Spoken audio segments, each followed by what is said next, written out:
this. This is crazy. Foreigners would have done better. Yugoslavia doesn't exist. Okay, Russia, wherever. Like, I don't know. I don't know what the fuck you like. Again, here's a little tip, hey guys. Just a little secondary thing. You know how like Eastern Europeans are always like really abrasive and obnoxious, and they love being offensive and making people mad, and they act like nothing will ever bother them? Here, I'll give you a little tip. Bring up their local politics. If you want to stop them, bring up their local politics. That will totally shut them down. We hate our local politics. Yeah, that's all you need to do. It's like a fucking trap card. Just 3% of the country lives here in New York. It's not that many. How many transgender people do you think live in the United States? Is it people or percentages? The people who took this poll estimated 0.5. I would say 0.5. If I had to say, yeah. 21% of our nation's population is transgender. Wow. 21%. A quarter of the country is trans. Wait, yeah, hold up. No, bro. Like 21.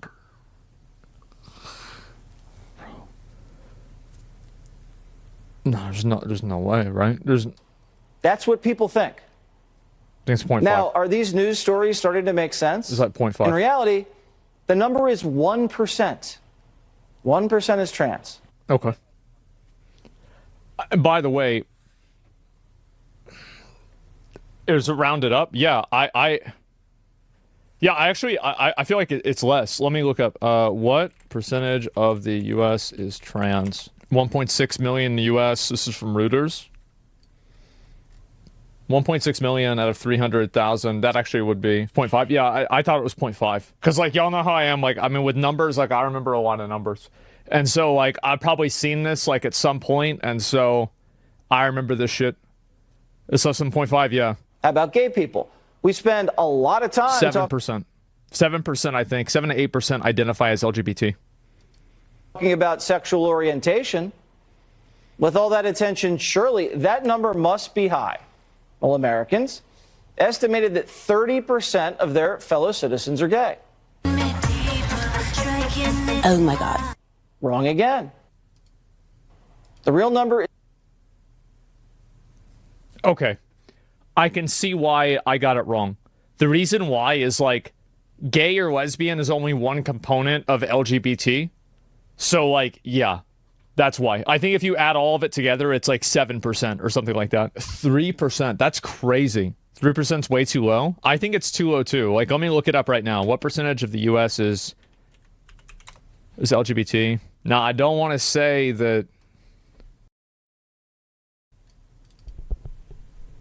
That's a crazy number, bro. I was close. Yep. Yeah, I think it's about 7%, something like that. Because, like, you're going to have, like, there's plenty of people that are bisexual. There's plenty of people that are, gay. And so you put all that together, and it's like, yeah, all that is 7% somewhere around there. How can you even identify as gay? Well, they just do a survey, and they say, are you gay? And then they look at how many people said, yeah. And then they mark that as, like, that's a gay guy. That guy's gay. Why is he gay? Well, because he said he's gay. Okay, well, then he's gay. Let's mark one for gays. Well, how do you think they figure it out, bro? Like, what do you think? How do you think? That's a +1. Yeah. 30%. There's not 30%. That's crazy. It's 3%. Mm-hmm. Now, is this starting to add up? The Democrats don't want you to know the real numbers because it would tank their entire agenda. Jesse, oh my God. Jesse's always got to take it a step too far. Like, yeah, there's probably overrepresentation of minorities in, like, some shows, etc., right? I think it's pretty common that people believe that. But, like, a left-wing bias doesn't, like, how does that fit? How does New York fit into that? Because, like, in my opinion, I think people are just fucking stupid. Like, if he shouldn't have shown that one if he wanted to paint this picture. They want you to see victims around every corner and elect more Democrats to right the ship. Millions of people who look differently, with different lifestyles, who eat differently, and who believe radically different things. It's just not true. This country is not New York City. That's stupid. Use your common sense. It is the United States of America. Take this school situation in Florida. This is they're brainwashed by the media. So I do think that, you know, I talked about this yesterday with like that one clip of that girl, and like, by the way, like that shit's going even more crazy. Like let me go. I'm gonna get over here real quick. So like this post right here, like I was showing this shit yesterday, right? And like if you go and you look at the amount of people that like were responding to it, bro, people were like 27,000 likes, like 5,000 likes. Like people just don't even give a shit. Like, they don't give a fuck anymore about somebody being offended or getting mad. And I think the truth is that they never did. They never really did give a shit. It's just that for a period of time, you had to pretend like you did so that you didn't get banned, basically, right? And so, and also, like, by the way, I think this is this is an overreaction. Like, I think the guy in that clip should have gotten instantly perma'd. Like, it's not even a question. But, you know, that's what happens, right? Is like you have a like overt censorship and like, you know, very, very like suppressive censorship of like how people can act and talk. And then you have people that are acting and talking in ways that are like completely out of pocket as like a reaction. Because again, when you're in a circus, what are you going to do? You're going to act like a clown. And so that's what happens. That's the reason. I think the big problem is that social media and like popular media paints a picture that is very misrepresentative of what people really think and how people believe in things. The reason why so many people think that minorities are way higher than they actually are is because of fear-mongering of the ultra-right. They make the threat of minorities look worse than they actually are. It's a result of populism. I don't think that's a result of populism, but I think that you do bring up a good point, especially in the case of like illegal immigration, where like I do think that people overrepresent illegal immigration. I'm not certain about this, but I think that's a good example. But yeah, sure, of course that happens. But if you take a sample size of 1,000 people, and these are supposed to be people that are like randomly selected, you're probably going to have you're going to have like a pretty mixed opinion. Example: Ron DeSantis signed a law banning teachers from talking about sexual orientation and gender theory in kindergarten through 3rd grade. Think about it. When did you learn about sexual orientation and gender theory? Kindergarten? 7. Because we started calling each other gay. And then I was like, what's gay? And then my mom told me what gay is. She's like, I'm like, okay. Yeah, I was like 7. Like, y'all didn't call each other gay? Like, what are y'all doing? Yeah, I was 7. Bro, we used to do that all the time. 1st grade, 2nd grade, 3rd? Probably none of the above. I didn't even really start liking girls till like 5th grade.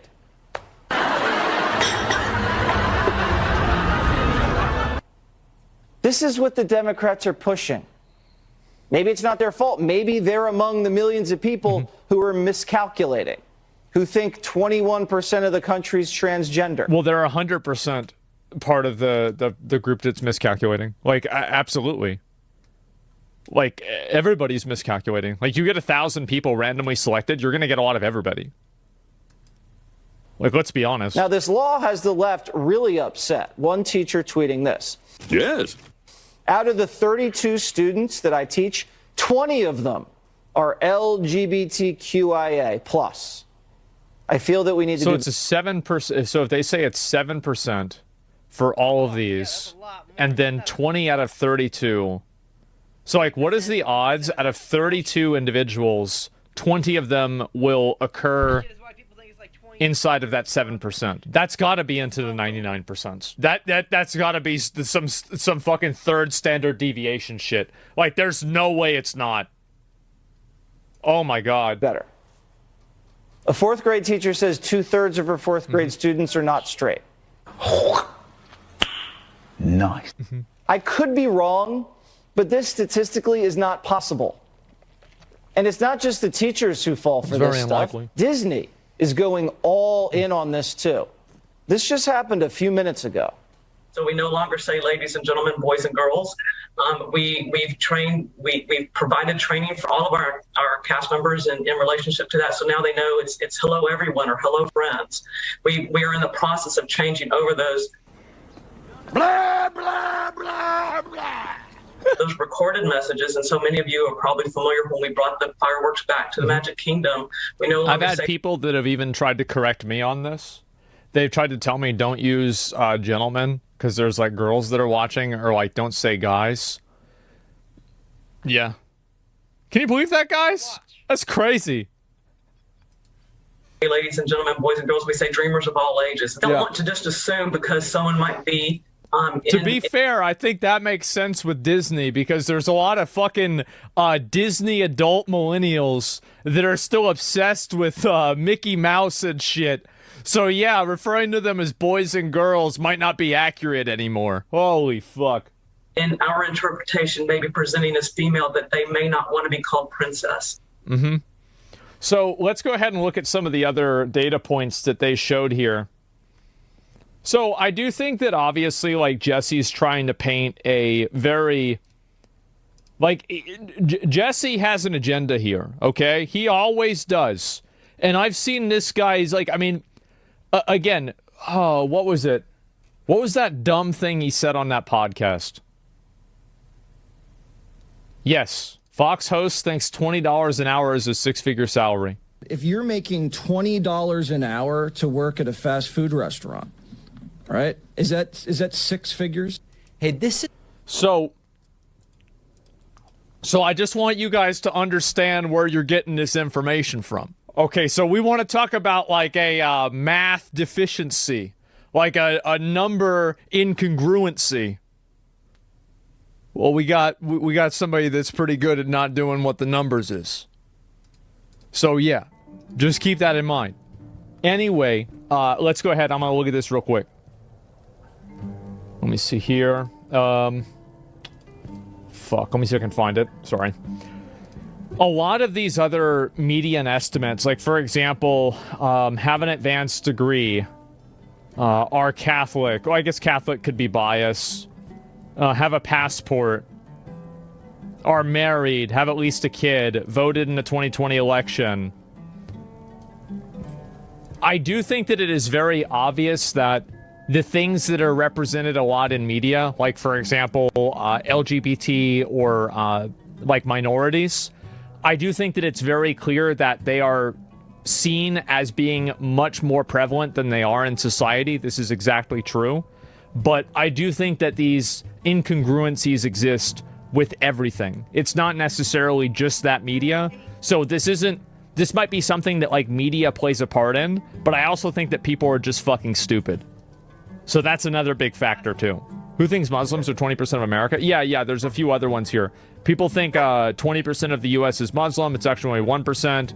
Our Jewish is 2%, which is 25. That's because they're probably counting people that are religiously Jewish rather than ethnically Jewish, I would assume. I think that there's way more than 2% Jewish people if you want to talk about ethnicity, but, you know, whatever. Let's go back. We're going to look at the rest of it. Have household income of over $1 million. People think it's 10%. See, like, this is the sad one right here, you know? Is people think that 20% of people, 10% of people have over $500,000 or over $1 million average income.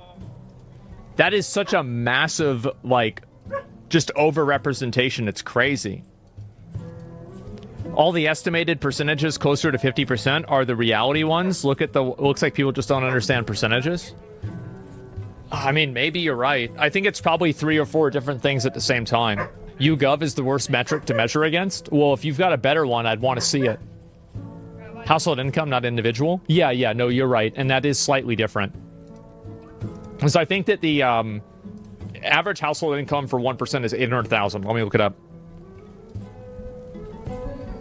There it is. Oh, shit. Yep.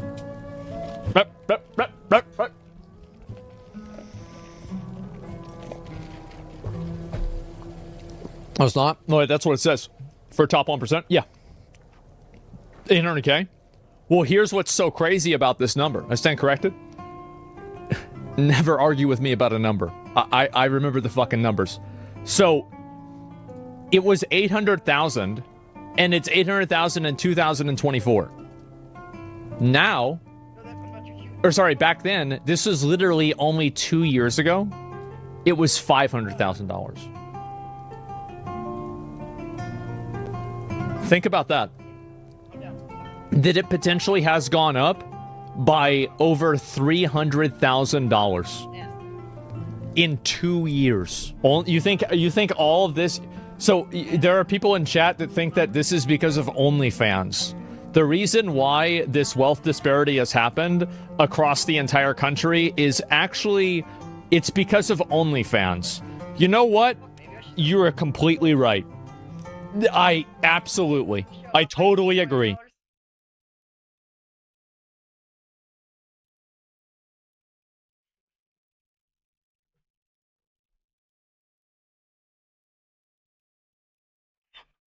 What? No. No. Behave. Dude.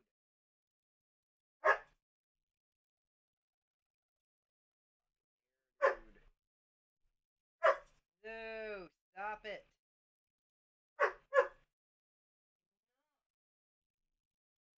Why you acting up? Why you acting up? Good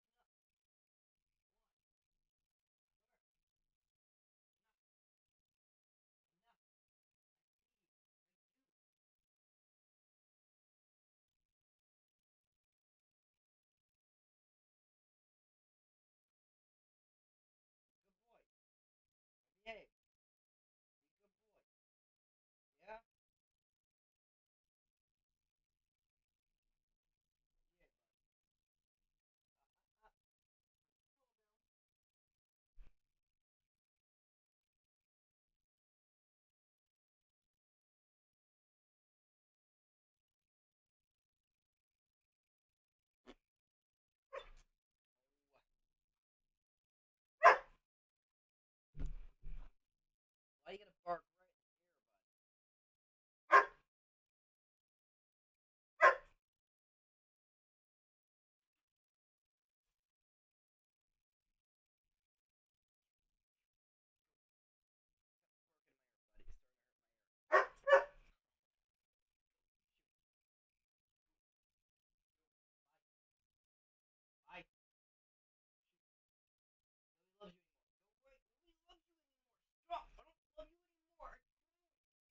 fucking deaf dude. Jesus.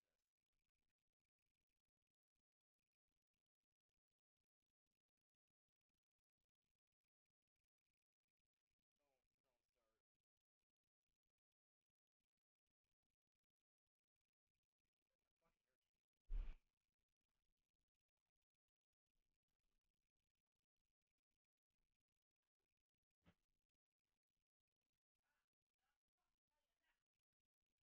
That fucking hurts.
shit out.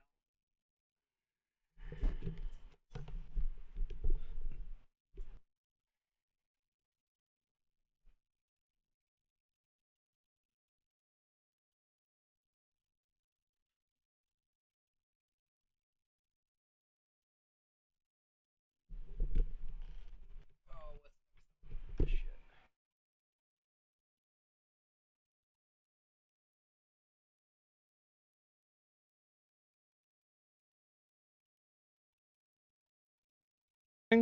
Available November. What is this? They're doing it again. Who cares about the main character? The game's $130. Everybody's mad about the character. Maybe this is their strategy. Add in a main character for a game that's really controversial, and that way it'll distract people from the fact that you're trying to get people to spend $130 for the fucking game. Why do you have 3-day early access? A season? Wait, there's a season pass? Includes a bonus quest on day 1 with additional unlockable content, as well as 2 upcoming expansions. So let me get this straight. You buy the game and you don't even get everything in the game. It's day 1 DLC. Why do people buy this shit? Why are they charging $18 a month as an option? It's priced this way and it's created this way in order to get you and funnel you over to this right here. That's why it's got an outline around it. It might as well have a neon sign pointing over to it, okay? And I know this sounds crazy. They don't want you to buy this. So psychologically, you get them in with this price, you upsell them to this price, you discount it down to this price, and then you get them thinking they're getting a good deal on this price whenever they came to the store, they were only looking for this price. This is, I think, a lot worse. Like, I don't really care if they want to butcher Japanese history. This is not my problem, right? But this is a problem.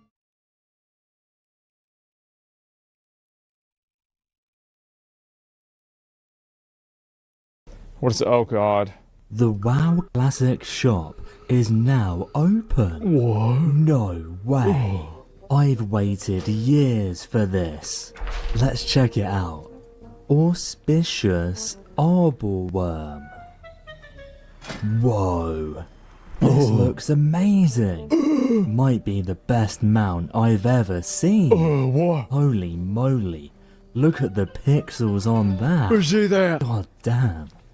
Wait, where's the spectral tiger? The big battle bear? The magic rooster? Yeah. What about the Lambo? Where's all the cool mounts? No, this must be a mistake.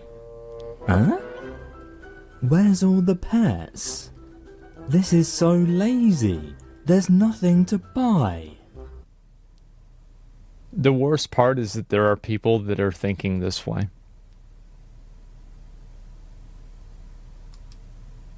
Only That's what's 2 really bad. Toys? This is an outrage. This is awful. This is a scandal. Where's the item that turned you into the Lich King or Illidan? Where's the cool stuff? Where's the 36 slot crate? True. Where's the full BIS package? Well, that's the WoW at least token. we have the WoW token, I guess. I can't wait to buy loads of WoW tokens, so then I can buy my BIS. You know what'd be great? If the WoW token came to Season of Discovery.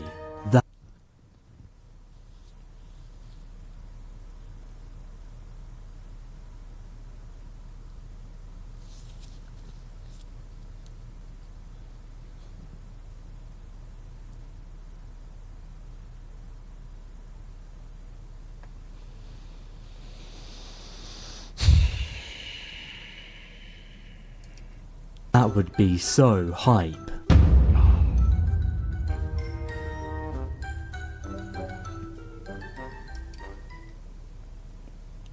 I just like...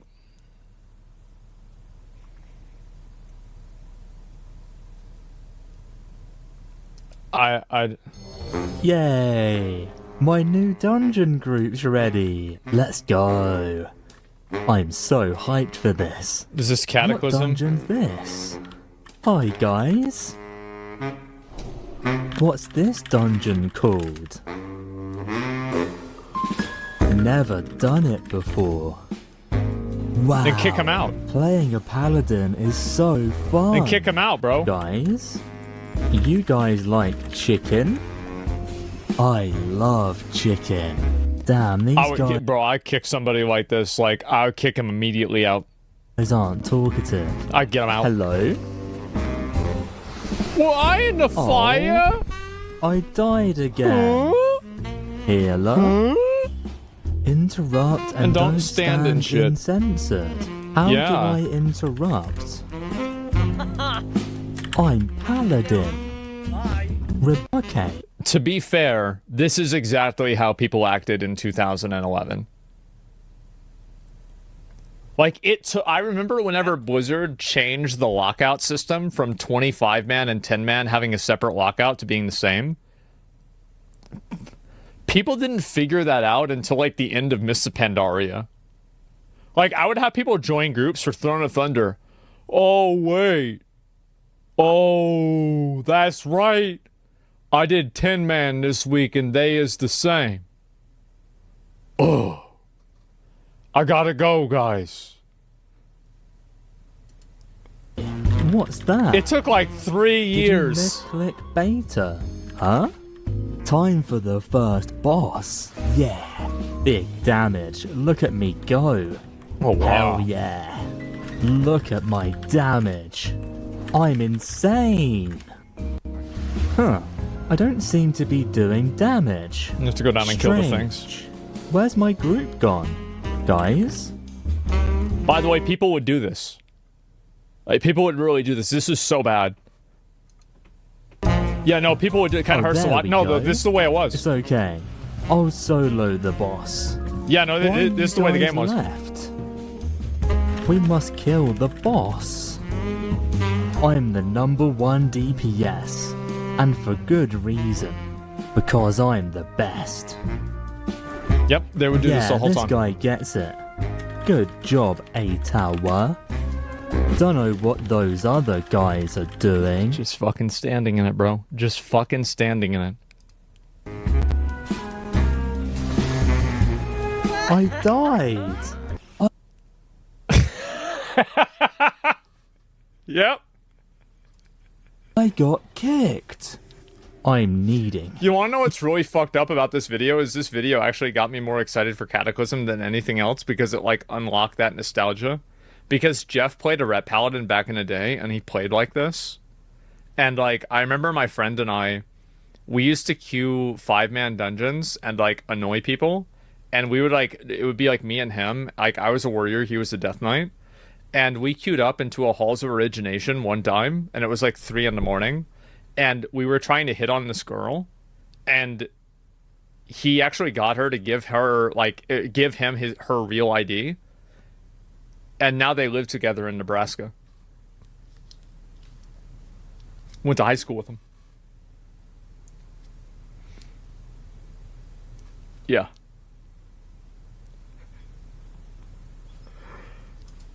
Yay, Yep. I won. I remember we did it. We were sitting here. Kick?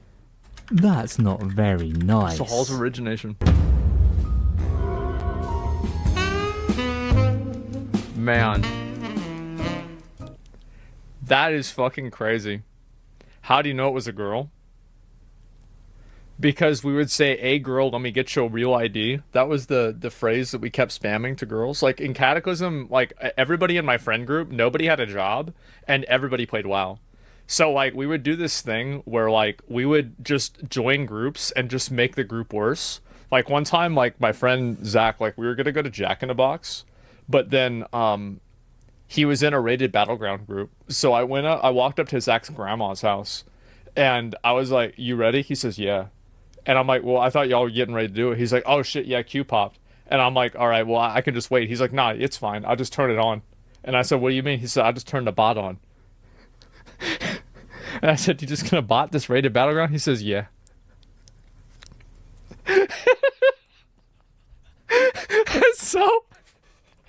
So I'm like, "Yeah, man, hey, yo, fuck him."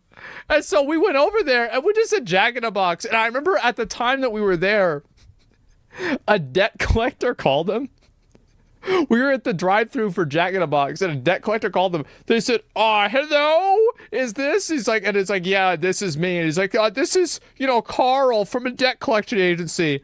And he's like, "Oh, sorry, did I say Zach? I meant to say Count Chocula. Yeah, Zach isn't here. Sorry, goodbye." And that was it.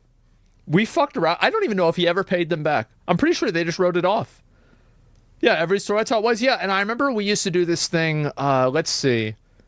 Like, as I said, if I ever do the real story of Asmongold Cataclysm, the level of shit that we got into was unreal. Please do. Yeah. Like, for example, do you remember the honorable kill farming groups for, like, Alterac Valley and Isle of Conquest? Where, like, people would queue up and they would, they would want to, do 40-man pre-mades? Well, we did that, and I got all of my friends that were we were all talking in the event or something like that together, or Skype or some shit. And we would report the leaders AFK. And we would report them AFK at the beginning of Alterac Valley. And then they would get kicked out of the match before they actually were able to get into combat with another player. So they just kept getting kicked out. And they're like, "Who's doing this?" But it would never say who it was. So we just kept kicking them out all the time. Yeah, I remember those? Yeah, those were so fucking funny. Who's troll IRC? Fuckers doing that? Yeah. And I'm trying to think. And, there was this one girl that we did it to. And, I remember she never was able to type a sentence correctly without misspelling something. And, she was absolutely fucking crazy. And so, us doing it, because, by Cataclysm, I had, a decent, I knew enough about computers at that point. I had my own money at that point too. So I was able to buy a new graphics card for my PC. And I was actually recording all of this. I recorded all the stuff from Kata. So all of these bad things that I did and all this, there's all evidence of it, right? It's all happening. I would have been so fucking mad, dude. Yeah. I just kept kicking him out every single time. And they didn't know who it was. Didn't you ninja the Firelands ground mount? I did. The Flame Talon of Elis Resort. And if you want to be specific, I did not ninja loot it. Jeff ninja looted it to me. Then I paid Jeff 10,000 gold. And then after that happened, I was like, yeah, I'm taking them out. And I remember we did Lord Rylith right after that. And this guy was complaining that I ninja'd them out. He's like, "You guys are just going to let him do that? You're just going to let him steal them out?" And I said, "Yeah, I had to get them out." He's like, "What do you mean you had to get it?" Yeah, I just figured it'd be easier for everybody if I just got the mount. And so there it is. You want to take a screenshot next to me on the mount? That's fine. You can do it. I'll get on it right now. And people are everybody else in the vent group was just laughing. They thought it was funny. And so this guy was losing his fucking mind because nobody else gave a shit that I ninja'd the mount. And then finally I kicked him out of the group for getting mad at me for stealing the mount from him. And then everybody else was like, "Yeah, I get that." Well, this was 2011, so I can't say what they call them. But get that individual out of here. And we just did the rest of the raid. It was no problem. It was a GDKP too. Video evidence. Yeah, no, I do. I have the video evidence of all of it, man. Some people take loot serious and quit WoW. Oh, I did. I threatened to quit my raiding guild. This was in Firelands. What happened was basically I was the best, right? I was the best player. It's just how it is. You just look at the numbers, I'm number one. So I was the best player in the raid, and then another warrior in the raid got the necklace. I remember this. It was the necklace from Shanox before me, and the necklace, it was the best neck in the game. And I said, "Why the fuck did I sit there and progress on this boss only for this piece of shit to come in and get the same item that I deserve?" And I was like, if I'm not going to get the items before him, I'm quitting the guild. And then they kicked him out. And now I'm the guild master. It was the same guild that was indestructible. That's right. I said, I'm quitting. Yeah. And by the way, I was totally justified. It was completely fair. The guy was garbage. You should never give people... this is my thing. Never reward bad players. Never give them anything. Yeah, if somebody's bad, don't reward them. Don't reward them until they're good. Because if you reward bad players, what you do is you punish good players. And you don't want to punish good players. Because whenever you punish good players, do you know what you get? You get bad players. And whenever you reward good players, you know what you get? You get good players. Winners win and losers lose. That's just the way it is. Holy fuck. I had such a good time in Cataclysm. I really did. If you're bad, you're getting carried, so you don't deserve loot. You're exactly right. That is 25 add-ons you need to use in Cataclysm class.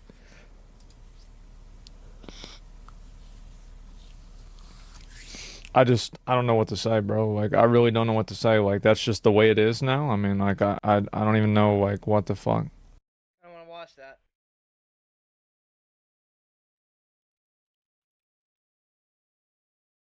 Yeah, let's fucking take a look at that one.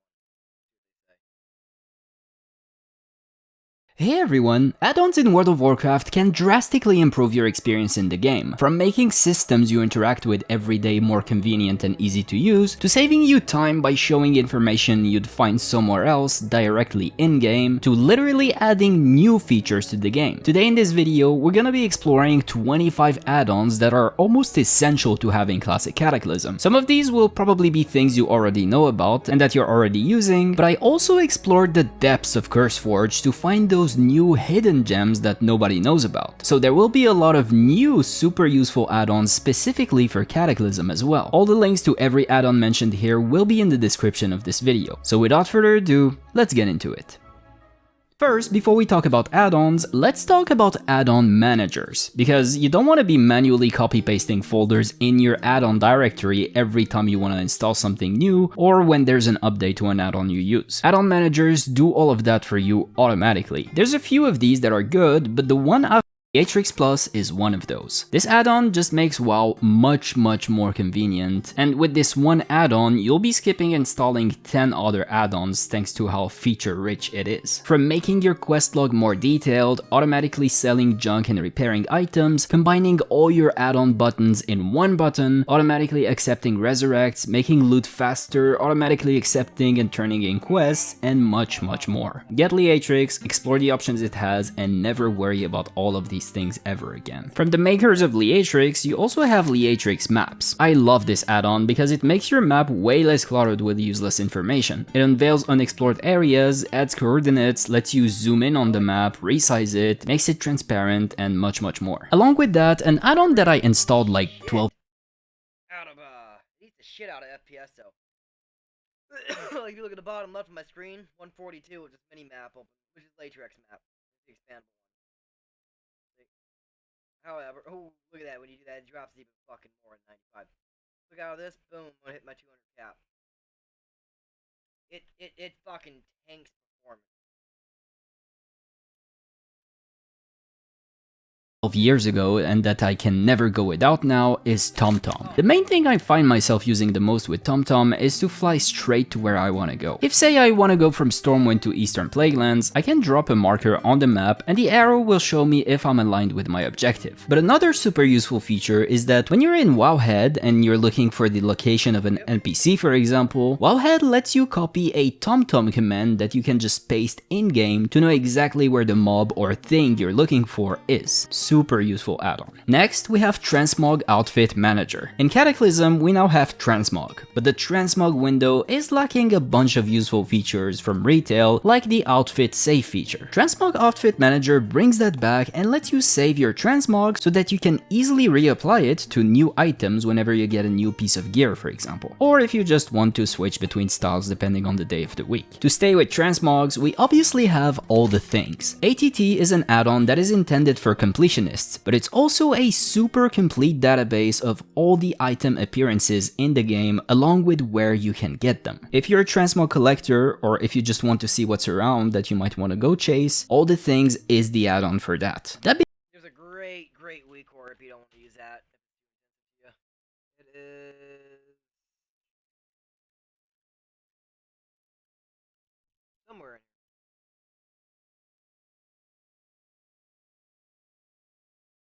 Shit.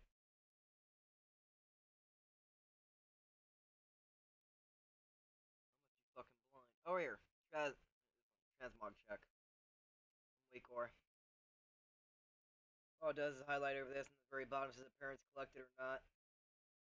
being said, you might want to check this option here, so that the add-on doesn't clog up your item tooltips with all this information. You'll just have to press shift to show it. I find it very distracting to look at all that information every time. Along with that, I recommend you get Appearance Collection Tooltip. This is a very simple add-on that adds a text to tooltips of items you hover over to let you know first if you can even collect the appearance of an item, and second, whether you already have collected it or not. That way, if something drops and you don't already have its appearance, you can easily make the decision to need for it. Or if someone links something in the chat that you like, you can easily know if you want to go after it or not. Next up, let's talk leveling. Questy is of course the be-all and end-all of all questing add-ons. It shows all the quests on your map, lets you know their level and difficulty, and it adds a neat objective counter on enemy and item tooltips to let you know whether they're a quest objective and how many you still need to kill or collect. Beyond Questy, you also have leveling add-ons like Guideline. As of making this video, this add-on does support leveling from 80 to 85, but the author says that the 1 to 60 guide will be coming in a future date as the old world has been revamped. Outland and Northrend are fully functional though. Guideline is a super useful add-on if you just want to turn off your brain and follow an arrow to your next objective while leveling. There's also more robust leveling add-ons like Zygor or Rested XP, which I've both tried and they're very solid, but they're also not free, so it's up to you if you want to spend money for that. Okay, so you leveled and made it to max level. One add-on you'll definitely want to get is Deadly Boss Mods or DBM. This helps you follow mechanics more easily while doing a dungeon or raid, and lets you know what you need to do to not die and not be shouted at by your raid leader. I've been using this for years now, and the community swears by this add-on. Bonus tip with DBM, if you often forget to log fights to upload them to Warcraft logs, there is actually a feature to automatically start logging fights in DBM. Just thought of mentioning it because I learned about it all the way till TBC Classic. Along with DBM, you should also get GTFO. This is more your oh shit, get out of this patch of fire quick type of add-on. It simply keeps track of your debuffs, and as soon as you're standing in something you're not supposed to be standing on, a sound notification will play and you'll know when you'll need to move. This saved my life on many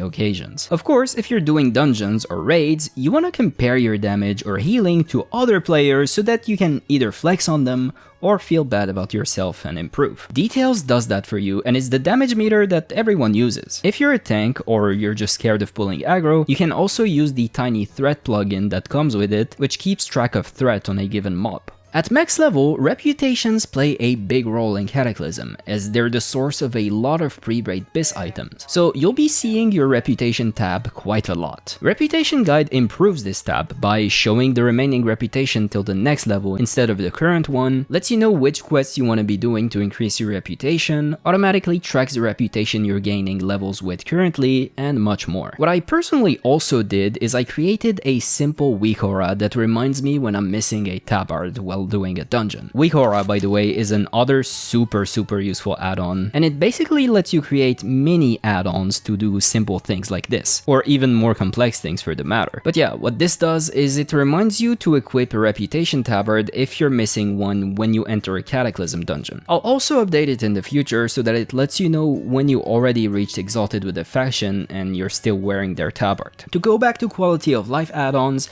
the auction house in Cataclysm is still not very easy to sort through. As such, Auctionator is an essential add-on for all your auction house needs. My favorite thing about this add-on is that you don't even need to open your bags anymore to sort through them. It neatly shows everything you can drop on the auction house in one tab and lets you easily pick the price and stacks you want to sell it at. The shopping tab is also very robust as it shows you the cheapest auctions first when you search for an item. And most importantly, I would go to the last tab and do a full scan every now and then. That way, you'll know how much an item is worth wherever you are in the world, thanks to the Auctionator tooltip. Speaking of sorting through your bags, I don't really use this add-on much because I prefer the default bags UI, but a lot of players swear by the add-on Bagnon. This turns all your bags into one single bag, and it also adds a bunch of features like an auto sort button, a search button, it lets you see your bank inventory anywhere in the world, your guild bank inventory, and even your alts inventories too. Use it if you like it, very popular add-on. Another awesome add-on that I discovered while I was researching for this video is Loon Best in Slot. This add-on is updated every phase with the best in slot lists from Wowhead. And not only does this help you know what your own best in slot list is, but it also adds a tooltip to items letting you know who it's BIS for. That way you'll know when you should press need and who will be competing with you when an item drops. In the same vein as this, there's also Pawn. This add-on lets you know when an item is an upgrade for you by giving it a score based on the stats on said item and their stat weights. It's very useful and it lets you know very easily when an item is an upgrade for you so that you can make the decision to need on it very fast. The pre-made group feature in the LFG tool in Kata and even all throughout Wrath of the Lich King is not very popular. Players just prefer using the LFG channel. That's because of an add-on that basically became essential to having Classic, LFG Bulletin Board. This scans the LFG channel for every message posted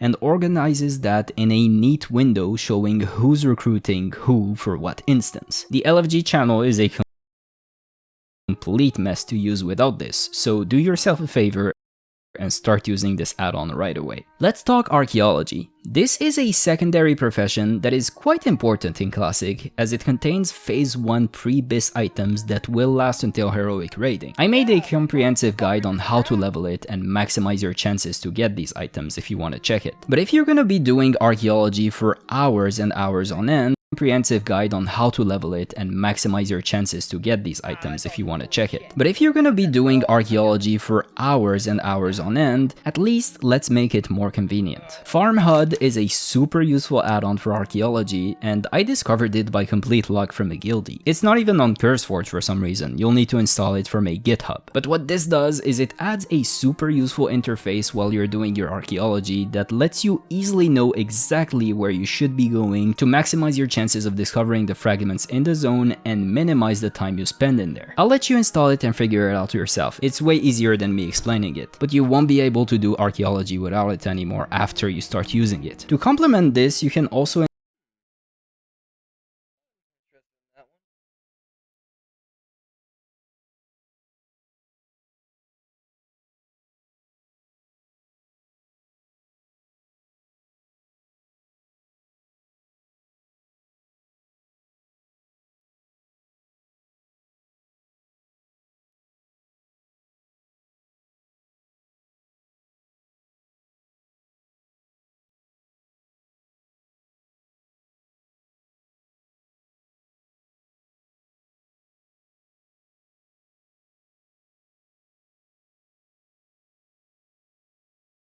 install Gathermate. Gathermate keeps track of the exact locations where you picked up a fragment, or herb or mining vein in fact in the past, so that you can easily know where their locations are. Over time, the more you dig for fragments, the more locations you'll collect, and you'll know exactly where to go. There's also a database for this, but in my experience, it's not very accurate as it contains locations for fragments which just don't exist, and is missing some that do exist. Up to you if you want to use it though.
Finally, there's ElvUI. ElvUI is kind of a bunch of add-ons combined into one, as it replaces your whole interface and adds a bunch of features. If you don't want to use Bagnon, for example, ElvUI already has a bag feature in it. It improves your tooltips, lets you move your bags, just a ton of stuff. I could make a whole video just on ElvUI. Also, if you want to have this UI that you see in the background, which is the UI I've been using since Legion basically and all throughout Classic, a link to it will be in the description, as a lot of people seem to like how it looks every time they see it in one of my videos. Lastly, if you've gone and installed a bunch of add-ons that I've mentioned in this video, you'll quickly see that your mini-map will be a pure mess. Just a reminder that Liatrix Plus has a feature to combine all these add-ons into one. You can enable it and then right-click your mini-map to see all the add-ons buttons so that you can configure a given add-on if you want to.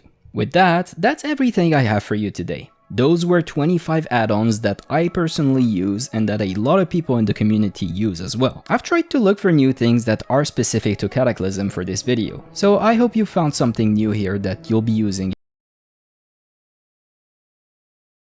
Over some of the best removed. In this video, we're going to be going over some of the best removed hunter pet abilities. This will include abilities from vanilla all the way up to dragonflight. And first up at number 10, we have reflective armor plating. This was the pet family ability for dire horns from Mista Pandaria all the way up until BFA. Dire horns became tameable in patch 5.2 after hunters looted and learned the ability from the ancient Tome of Dynamancy, which is a rare drop on the Island of Thunder. The reflective armor plating ability was pretty handy since it could deflect all spell casts in front of the dire horn for 6 seconds. This was great at making them tank pets, and they could shrug off massive castable damage and abilities from enemy targets with this ability. The ability had a 30-second cooldown, which is actually pretty short considering how powerful it was. However, on closer inspection, the ability begins to fall apart a bit. First, it only protects the direhorn pet itself and not its hunter master. Second, the spells must be cast in front of the direhorn to be deflected, meaning the effect won't work if the target casts them from above, behind, or to the side of the direhorn. While definitely useful in certain niche situations, going out of the way to farm the Taming Tome, taming a direhorn, and then finding out its special ability is just that it can ignore a cast or two every 30 seconds isn't really that worth it. Hunters have their counter shot interrupt to interrupt a cast if they really need to interrupt something, and the Gorilla Pet family also had a Pummel interrupt and a silence ability for a while as well, which had an auto cast for a bit.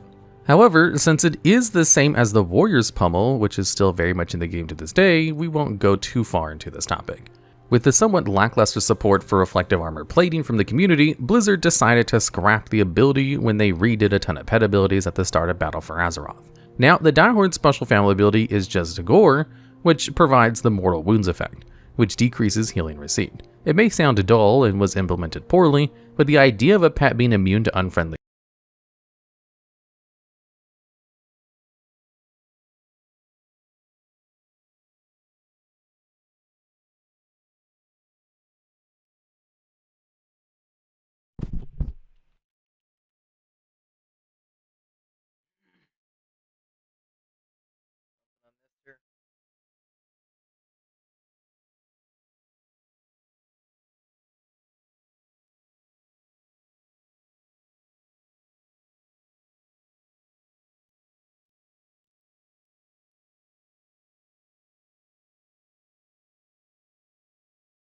I fucking did.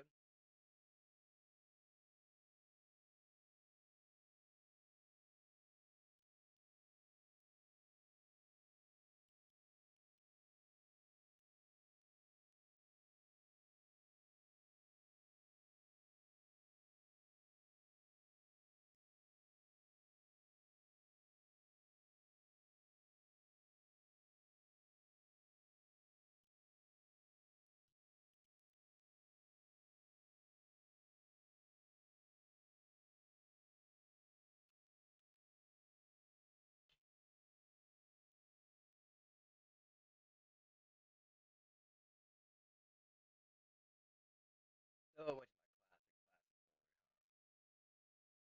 There's only 50 million fucking WoWs now, right?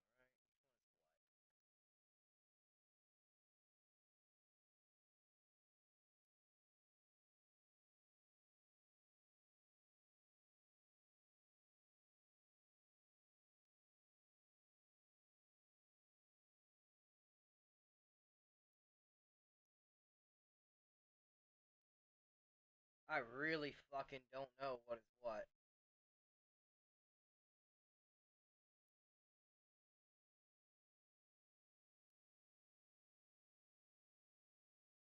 It's gotta be this one. Why ain't it fucking working?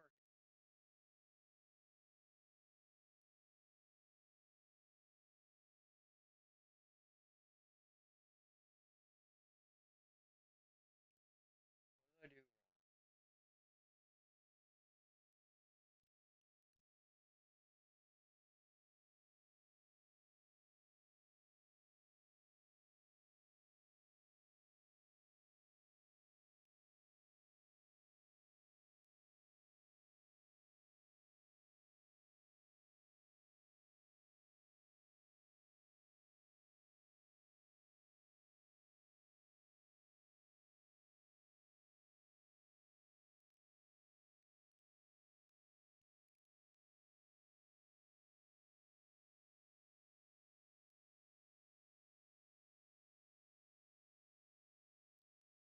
Oh, yeah, that's what I wanted to do.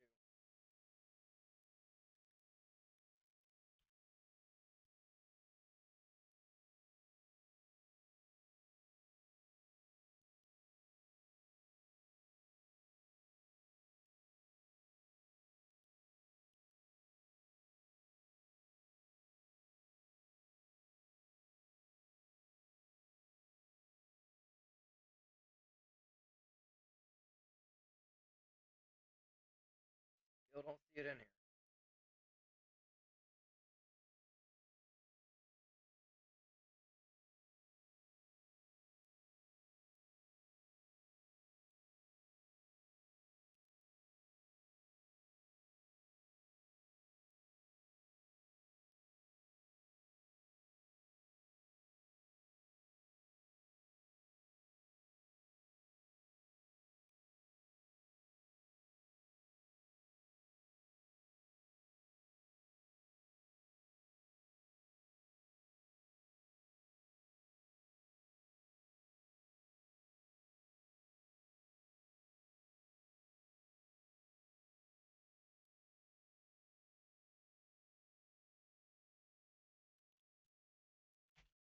Nope, still ain't working. What the fuck?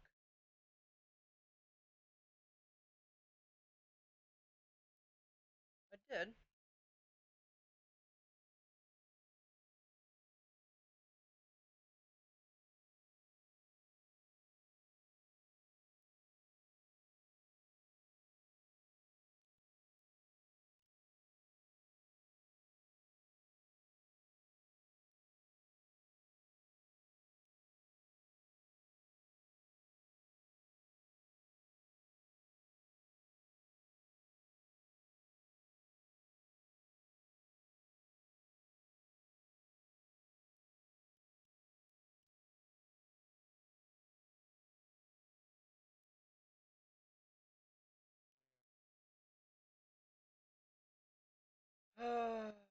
Why?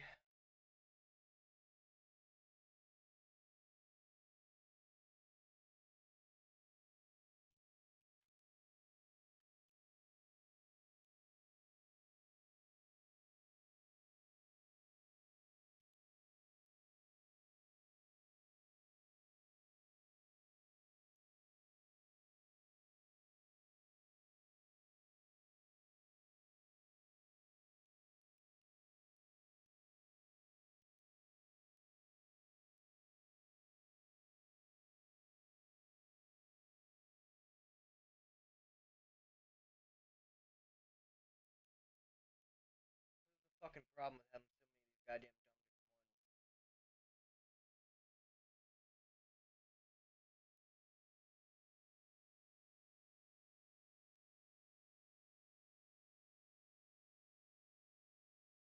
Yeah, I haven't touched that one in a while. So that's the old one. This is from the fucking 14.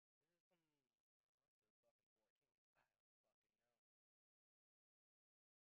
Definitely ain't actually fucking retail.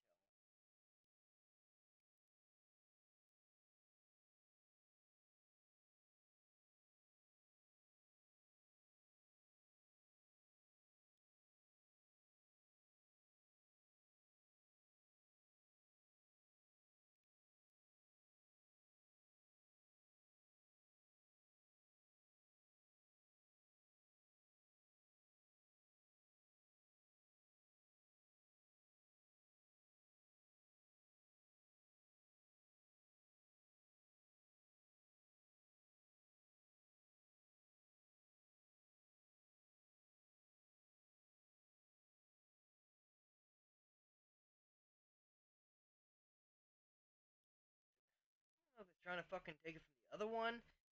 This is the fucking problem having 50 million different clients on the same fucking WoW client.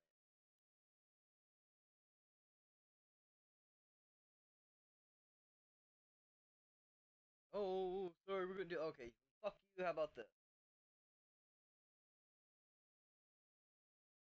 And then let's see what happens. Yeah, I don't want to download that. I don't want to update that. Stop. Oh my god. What the fuck are you doing, you dumb piece of shit?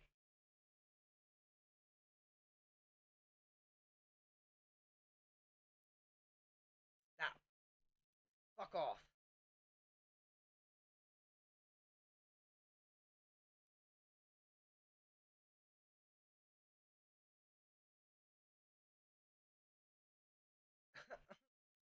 That's stupid as fuck, man. Come on.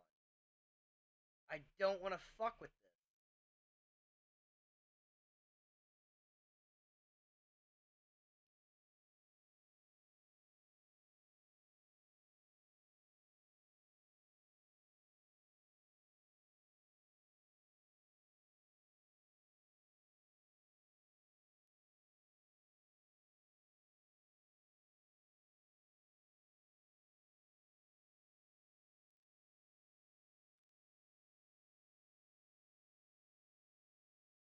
No matter what, I put the classic era shit in here. Why?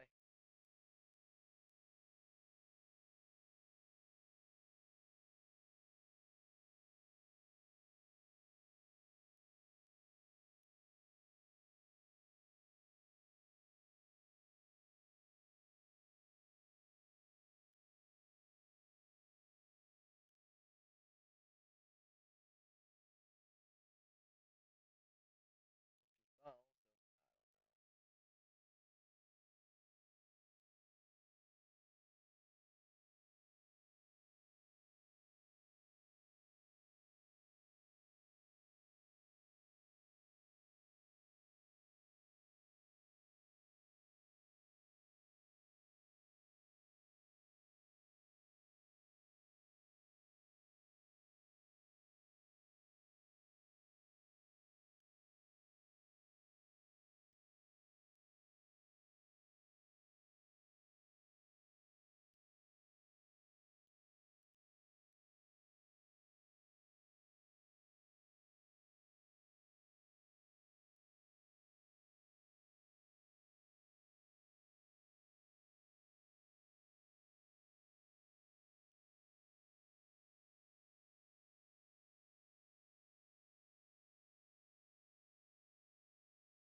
Nah, that didn't even fucking do it.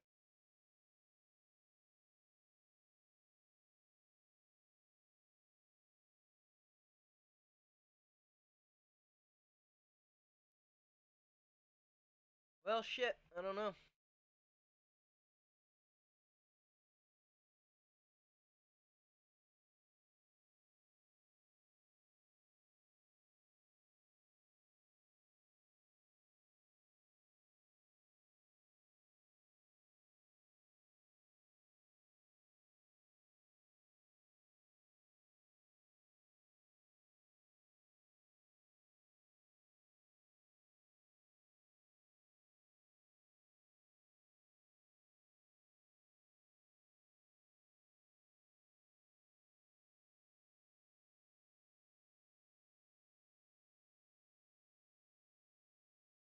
Oh, fuck it, delete it.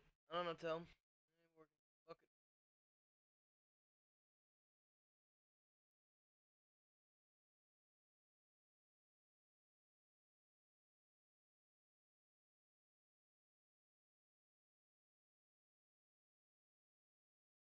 They cast even for a brief They period. don't care about this. Today, we're going to look at 3 places you can't go. Yeah. Because democracy basically means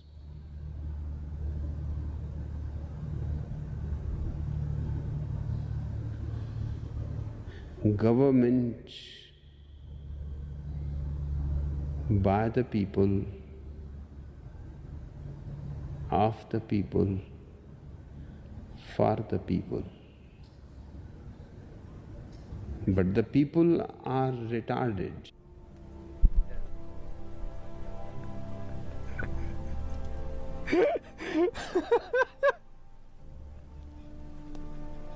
What the fuck? I love monarchies now.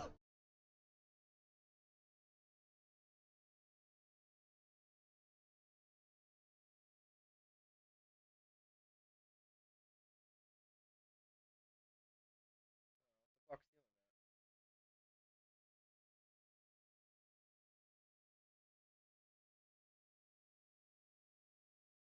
Huh.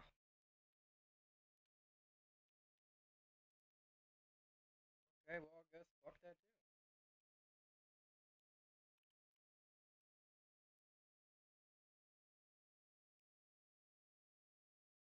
Go, and people who went there anyways. But before we get into today's stories, if you're a fan of the strange, dark, and mysterious delivered in story format, then you come to the right place because that's all we do, and we upload 3 or 4 times every week. So if that's of interest to you, please replace the like button's eye drops with acid. Also, please subscribe to our channel and turn on all notifications so you don't miss any of our weekly uploads. All right, let's get into today's stories.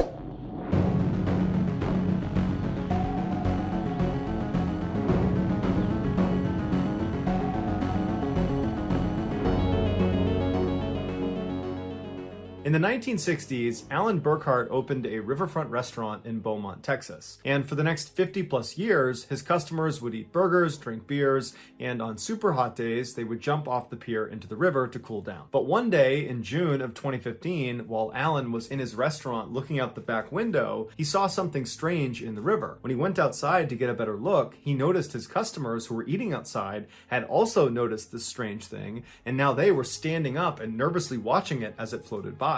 Alan immediately yelled out to everyone to not go swimming, obviously, based on what they were seeing, and then he went back inside and made a sign that said no swimming, and he posted it on the pier. A few weeks later, on July 2nd, a 28-year-old local man named Tommy Woodward and his girlfriend, Victoria LeBlanc, arrived at Alan's restaurant for a fun night out. After several hours of drinking and playing pool, Tommy and his girlfriend made their way over to the bar and had a seat, at which point Tommy began telling his girlfriend that he planned on going swimming in the river that night. The bartender overheard him and said, "Tommy, you can't go swimming in the river anymore." But Tommy was a bit of a rule breaker and said he didn't care, he was going to go anyways. The bartender began pleading with him and even got other staff members of the restaurant to talk sense into Tommy that he should not get in the water. But eventually Tommy just stood up, he grabbed his girlfriend's hand, left the restaurant, and began walking down towards the pier.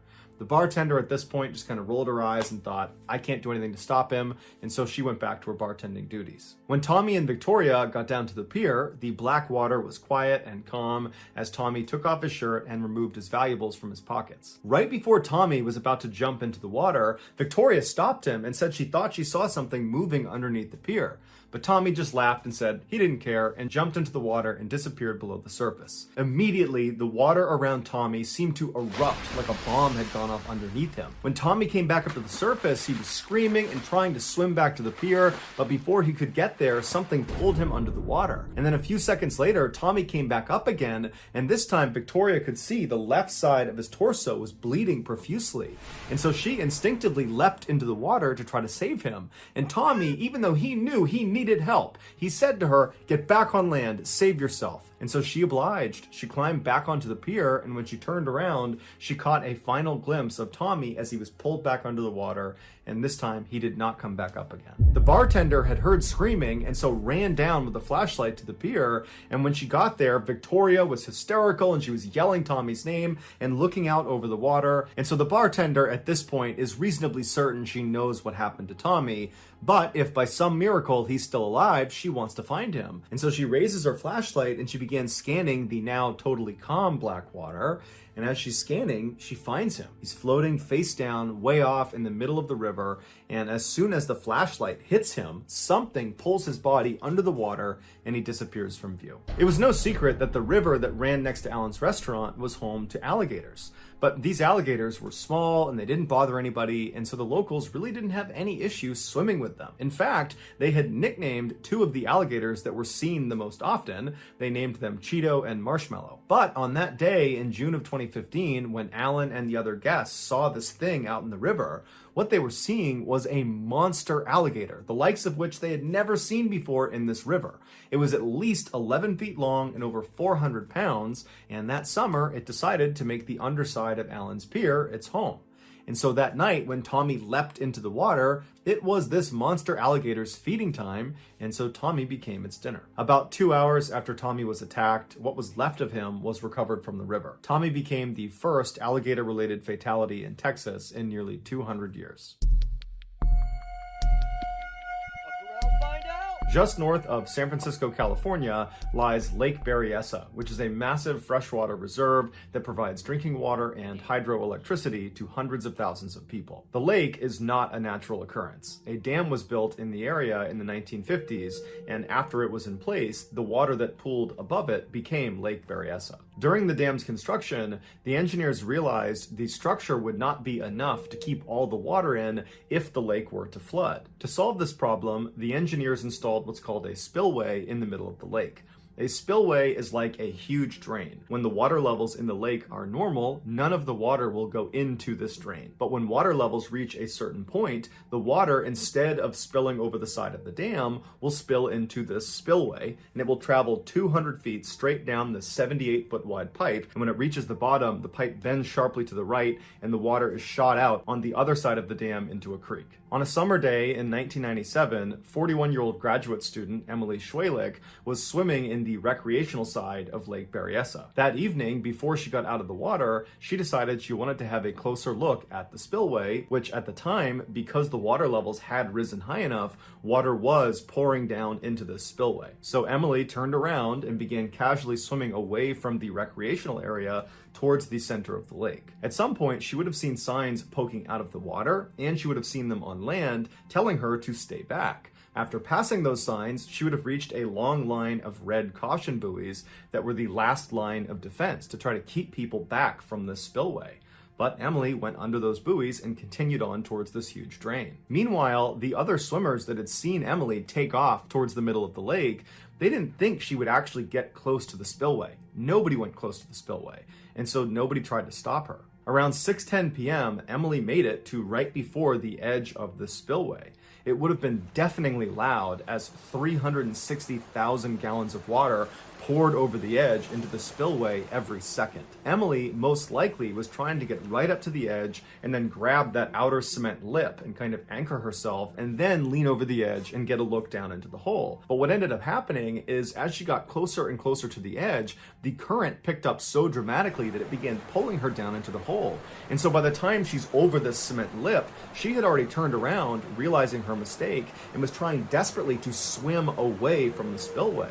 But it was too late. Her legs got whipped around and sucked down into the spillway, and she managed to grab onto the lip, the outer lip of the spillway, with her legs now in the spillway. Thousands and thousands of gallons of water are pouring down on her face, and so she can't pull herself back up. So she's pinned inside the spillway. People on land noticed this happening to her, but they realized there was nothing they could do to help her. If they tried to go down there and pull her out, they would get sucked in too. And so they called the authorities, who have the right equipment to pull her out. But by the time they got out there, it was too late. Emily had managed to hang on to that edge for 20 minutes. But finally, the water overpowered her, she lost her grip, and she fell backwards down the 200-foot chute to her death.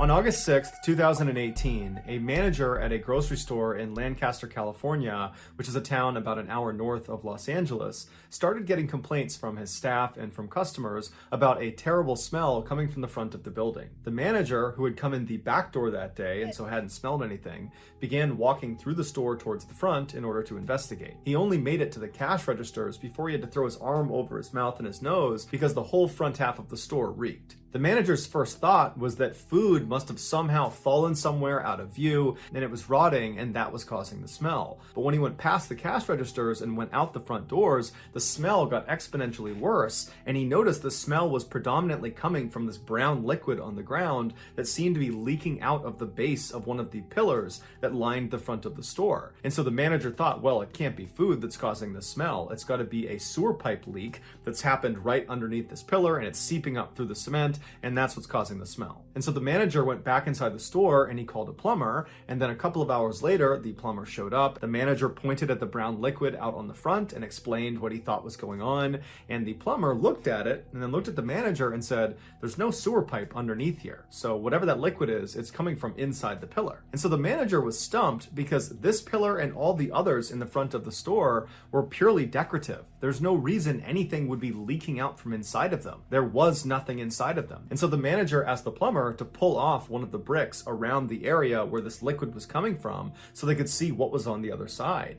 And so the plumber got his crowbar and he began prying off one of the bricks, and then once it was loose enough, he pulled the brick away, revealing an opening into the pillar, and the two men got down and they looked inside, and what they saw horrified them, and they immediately backed up and they called the police. 5 days earlier, a 35-year-old man named Ray Rivera was pulled over by Lancaster, California police on suspicion of driving a stolen vehicle. As soon as the officer got out of their cruiser and began approaching Ray's vehicle, Ray peeled off down the road, turned the corner, and was gone. The officer immediately got back in their cruiser and took off after Ray, but he had gotten a huge jump start and he had fled into a highly populated and busy area where it would be relatively easy to blend in and disappear. The officer called for backup, and before long, there were dozens of other cop cars in the area looking for Ray, but no one could find him. A little while later, the police heard over the radio that a car matching the description of the one Ray had been driving had just crashed into a local grocery store. And so the police head over to the grocery store, and sure enough, there's Ray's white pickup truck crashed into the side of the building, but Ray is nowhere to be found. The police began asking witnesses at the store if they had seen the man driving the white pickup truck, and a few said they had. They said after he crashed, he leapt out of the vehicle and he ran inside the grocery store and then went up a flight of stairs to the staff-only area. The police went inside the grocery store and searched the staff-only area, and they searched the rest of the grocery store, but he wasn't there. And so they assumed at some point after going inside, he managed to slip back out again and had escaped on foot. And so the police, just as a precaution, stayed outside of this grocery store for several more hours in case if Ray was in there, they would catch him trying to leave. But after a couple of hours, he never did. And so they put out a warrant for his arrest and they left. Well, it would turn out Ray had run inside the grocery store, but he had never left. After running up to that staff-only area, he found a crawl space and he hid inside of it for several hours until the police left. And then at some point that evening, he decided he wanted to find a better hiding spot, and so he made his way onto the roof. Now, it's not entirely clear how he did that. Either the crawl space he was in directly connected to the roof, or he got out of the crawl space and then found his way onto the roof another way. But regardless, he found his way onto the roof, and when he got up there, he realized the roof was totally flat until you got to the very front edge of the building, the part that looked down into the parking lot. There, on the roof, was this small structure that was built up just on the front end of the roof that gave the impression, from the parking lot looking up, that this building was a lot bigger than it really was. On the backside of this phony structure was a door that was accessible from the roof. Ray saw this access door and ran over to it. He tried the handle and it was unlocked. And so he opened it up and he went inside. Now, this attic-like space that sat on the front of the building really didn't have that much of a purpose to it. However, it did provide access to the insides of all of the pillars that lined the front of the store. And so it's believed that Ray, as soon as he walked inside, saw these openings and believed one of them would be the perfect hiding place. And so he lowered himself feet first into one of these hollow chutes. He got his feet and his legs, his hips, and most of his torso into this tight 9-inch by 17-inch space, but his shoulders were too broad. They would not fit into the pillar. And so he raised one arm over his head and he kept his other arm pinned by his side in order to make himself as narrow as possible. And this worked. Inch by inch, he began sliding deeper and deeper into this 2-story tall pillar until he was completely out of sight. But as soon as his shoulders had gone down into that pillar, he would have realized he had made a grave mistake. With one arm pinned above his head and the other pinned by his side, he would not have been able to pull himself back up out of this narrow space. He was stuck. And so he probably began squirming and trying to use his feet to try to get back up into the attic space, but all of that movement only made him slip farther and farther down into this pillar until his feet touched the ground at the absolute bottom. And so not only is he already in this totally compromised position that would have made it hard to breathe, he was also in such a narrow space that the walls of this pillar literally were crushing his chest, making it nearly impossible to get a full breath of air. And when he screamed out for help, nobody would have heard him because he was entombed inside of multiple layers of cement and brick. Also, making an already horrible situation that much worse, Lancaster, California was experiencing a very significant heat wave that month. And so all day long, the sun would have been blazing down on the outside of that pillar, heating up the inside like an oven. 5 days after Ray got trapped, the plumber removed that brick on the pillar, and he and the store manager bent down and looked, and they saw Ray's leg. The smelly brown liquid that had been coming out of the pillar that had alerted everyone to this in the first place was purge fluid, which is something that comes out of a decomposing body. So that's going to do it, guys. If you found the secret in today's episode, let us know in the comments section what it is and where you found it, so give us the timestamp, and if you're the first to do that, we'll pin you at the top of the comments section. If you got something out of today's episode and you haven't done this already, please replace the like button's eye drops with acid. Also, please subscribe to our channel and turn on all notifications so you don't miss any of our weekly 3 or 4 video uploads. If you want to get in touch with me, you can direct message me on Instagram or on Twitter. My username is the same on both platforms. It's JohnBallin416. I also have a ton of content over on TikTok where my username is Mr. Ballin. I also have a second YouTube channel. All right, so I've had a lot of people talk about this, and like people have been posting about it a lot. Yeah, this is, oh, here's one right here. Well, I'll watch the trailer first and I'll create my own opinion.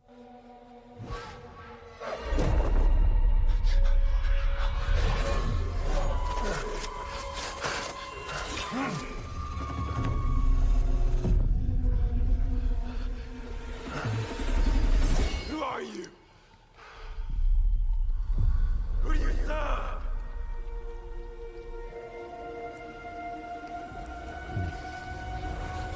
All I have ever known in my life. Our land. Looks nice. Our customs. My family. Burns in the name of unification.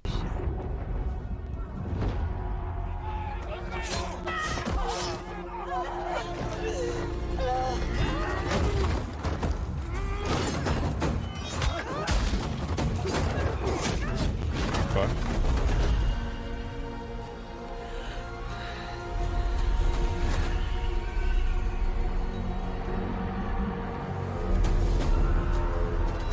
You are still a frog in a well.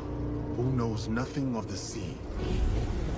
The ocean's filled with new ships, but they all come from the same river. Greed.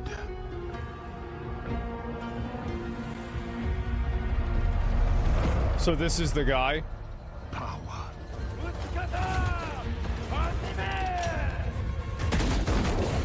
Vengeance. My understanding, by the way, is that's not what they did, but it doesn't really matter. That's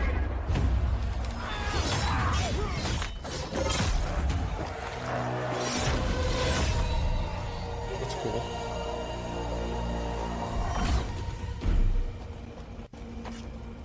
And you?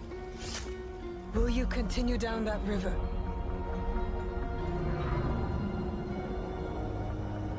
Or choose another path beyond what we see?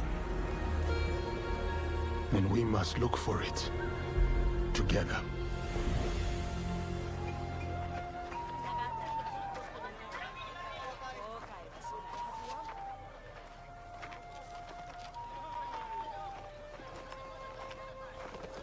We must learn to trust, rebuild. And follow the blade.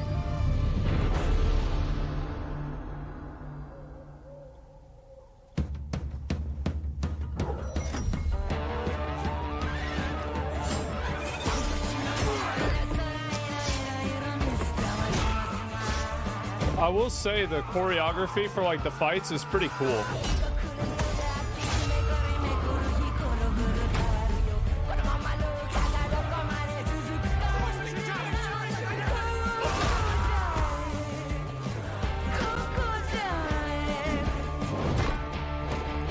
Is that a mace?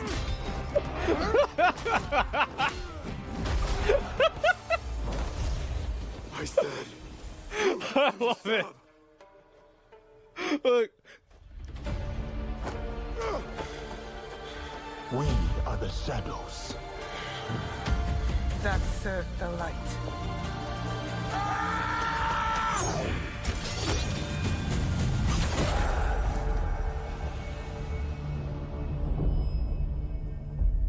Okay, so there it is, and that's the game right there, a woke game. And so basically, a lot of people are mad because apparently this black guy, like this is Yasuk. I don't know a lot about Japanese, like, when was this? This was like the 1800s, right? I'm pretty sure like early 1800s, somewhere around there. I don't really say, was it 1600s? Okay, yeah, I don't remember exactly, because I remember like the Nobunaga, who was like the guy who this guy served. The reason why, like, one big thing with him is he used like guns and like his armies, and that's like where they showed it, but he used it with like bow and arrows too. And so like there's like an element of this that's like attached to realism and like to something that actually happened. He wasn't a samurai. Yeah. Like, I'll tell you this, right, is I've read things about this, I've heard things about this, I watched, like, a documentary about, like, this time period even. This guy was never even mentioned. Like, it never even got mentioned once, right? Like, I had no idea this guy even existed until, what do you call it? Until this game got announced, right? He was just a retainer. Well, like, he was a slave? I don't necessarily know that. Literally no one in Assassin's Creed is real. So you have Yasuk, but there's not a single mention of Nobunaga Oda. Seems weird or off. I think that there clearly is, right? I mean, like, I would say, like, this kind of indicates, I mean, I bet that's him. Like, if I had to say, I bet that's probably him. Now, I could be wrong, but if I had to guess, that's it. Let me see what this says.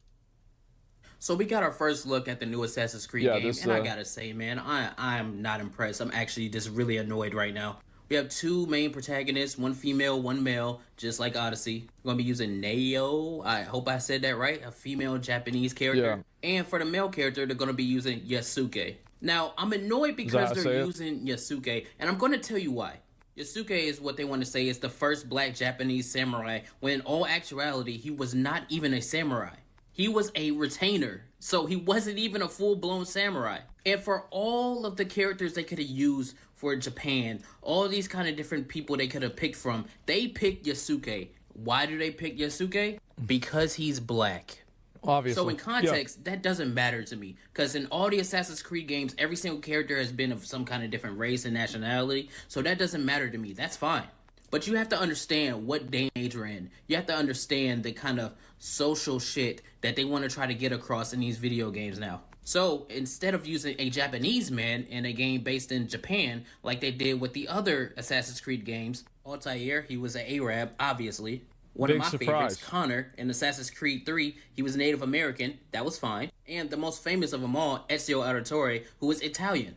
So why in all those games would you have a character representative of the region they're from? But in this game, you want to demote a Japanese man and then use Yasuke. I understand why. We know why. But they're not going to tell you why. Because if you call it out, you're some kind of ist or phobe or whatever. And since I'm black and I'm calling it out, that means that I must hate my skin or something. You know how they do. I just see this and my immediate thought is they did this for brownie points. I can't think. Yeah, I think that's the way a lot of people feel about it. It's the same with having like a girl as an assassin. Like what the, like, bro, like, yeah, you had a little bit of that, but like, what are we doing here? Like, we gonna really talk about this is what feudal Japan was like? It's a story about a black guy and a girl. Like, that's just probably not the way it was. And it's like, it doesn't really matter, right? It's like, you know, for example, because I was thinking about this, is like The Last Samurai. Because like Tom Cruise, The Last Samurai, like why did people...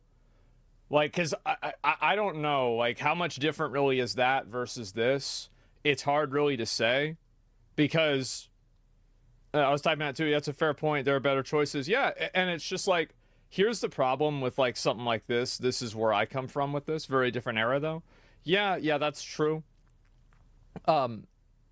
Is that whenever I see, like, a game that comes out and it has... You know, this is feudal Japan, and like the main character is a black guy and a girl. I immediately like there's like no escapism that this can provide, because the entire story is built on the foundation of trying to appeal to a quote modern audience.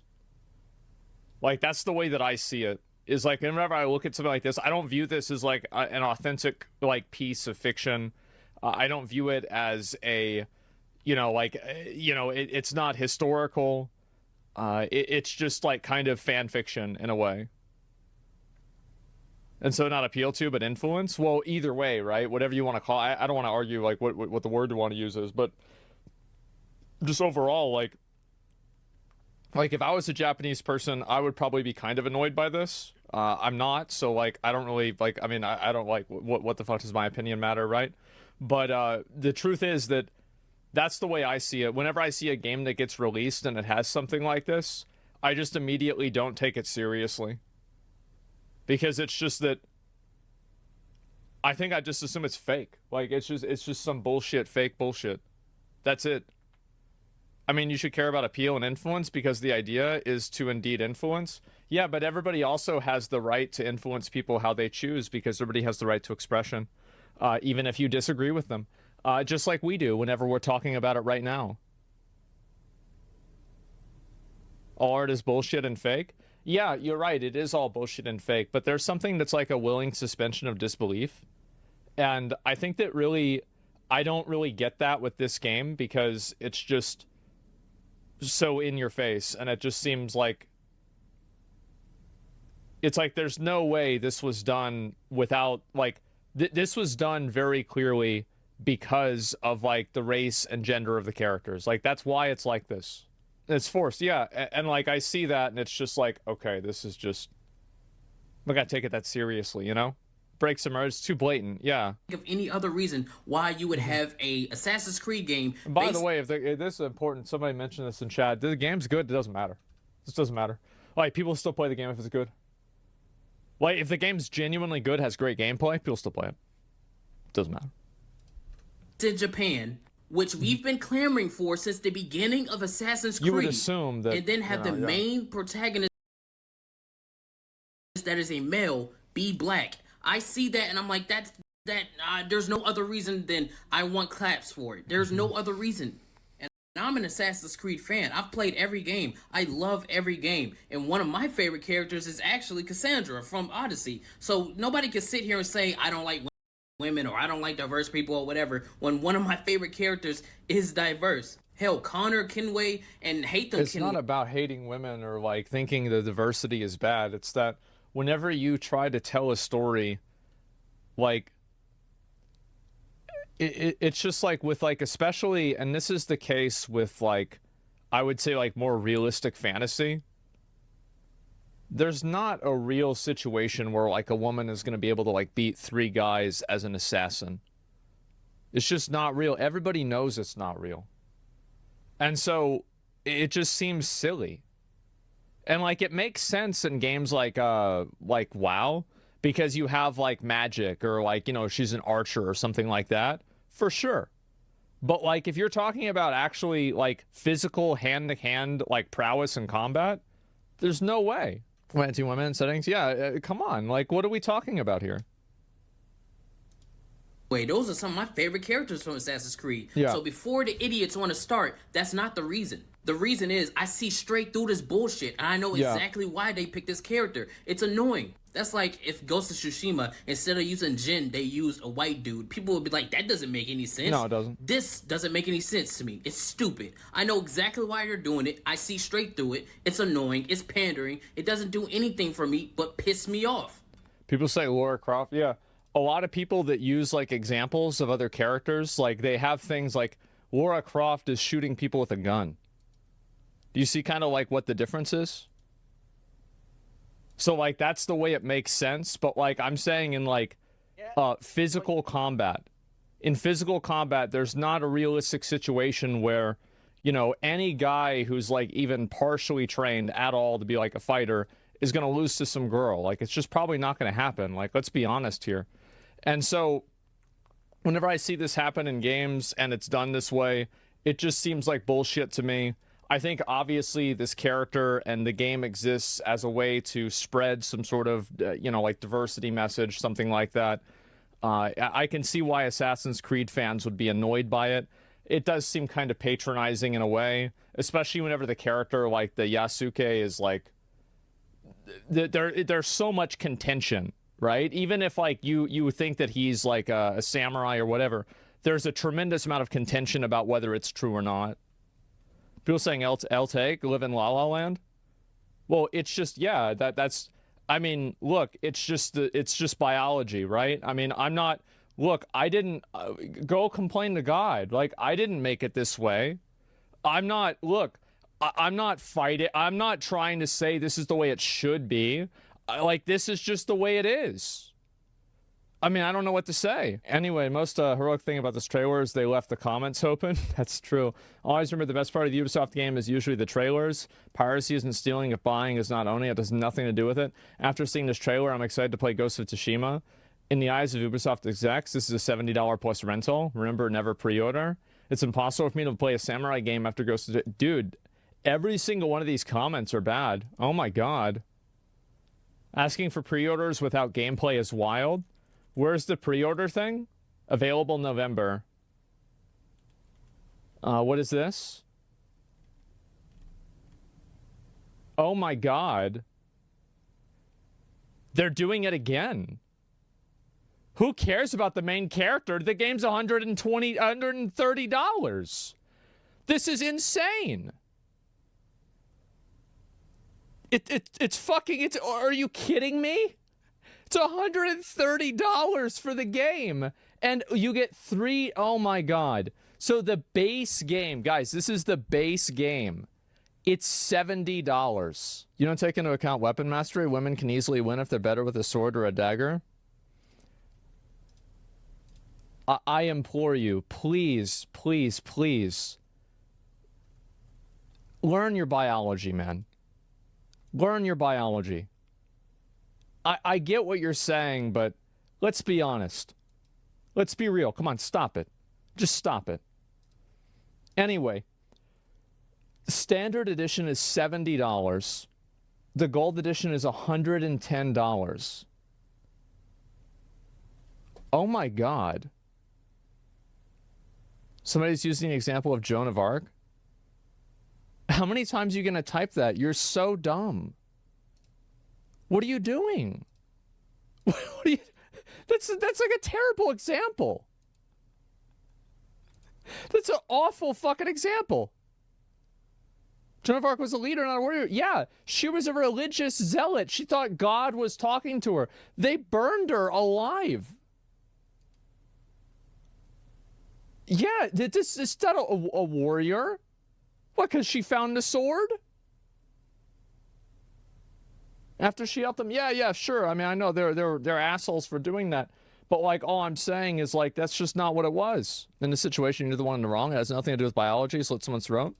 It does. Like, I understand that. Oh, God. I would just implore you, please look into biology and how people are going to react to things. Just come on. Like, it's just the culture and the time back then. It's just completely unrealistic.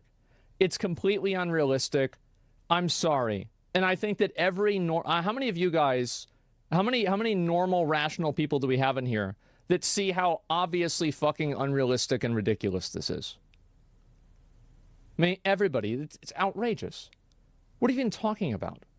What are we even talking about? It's not even close. It's fucking dumb. Yeah, I'm sorry, guys, but anybody arguing this is just fucking delusional.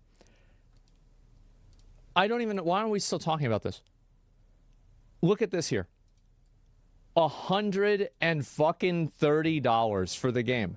This is exactly what they did with Star Wars. They're doing it again. Everybody's mad about the character. Maybe this is their strategy. You know what? Maybe this is the new Ubisoft strategy. Add in a main character for a game that's really controversial, and that way it'll distract people from the fact that you're trying to get people to spend $130 for the fucking game. This is insane. Oh my God. I don't even know what to say. Well, it's just like the 3-day. Why do you have 3-day early access? A season? Wait, there's a season pass?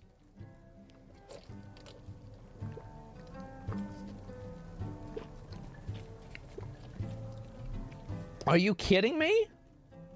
Why is there a season pass?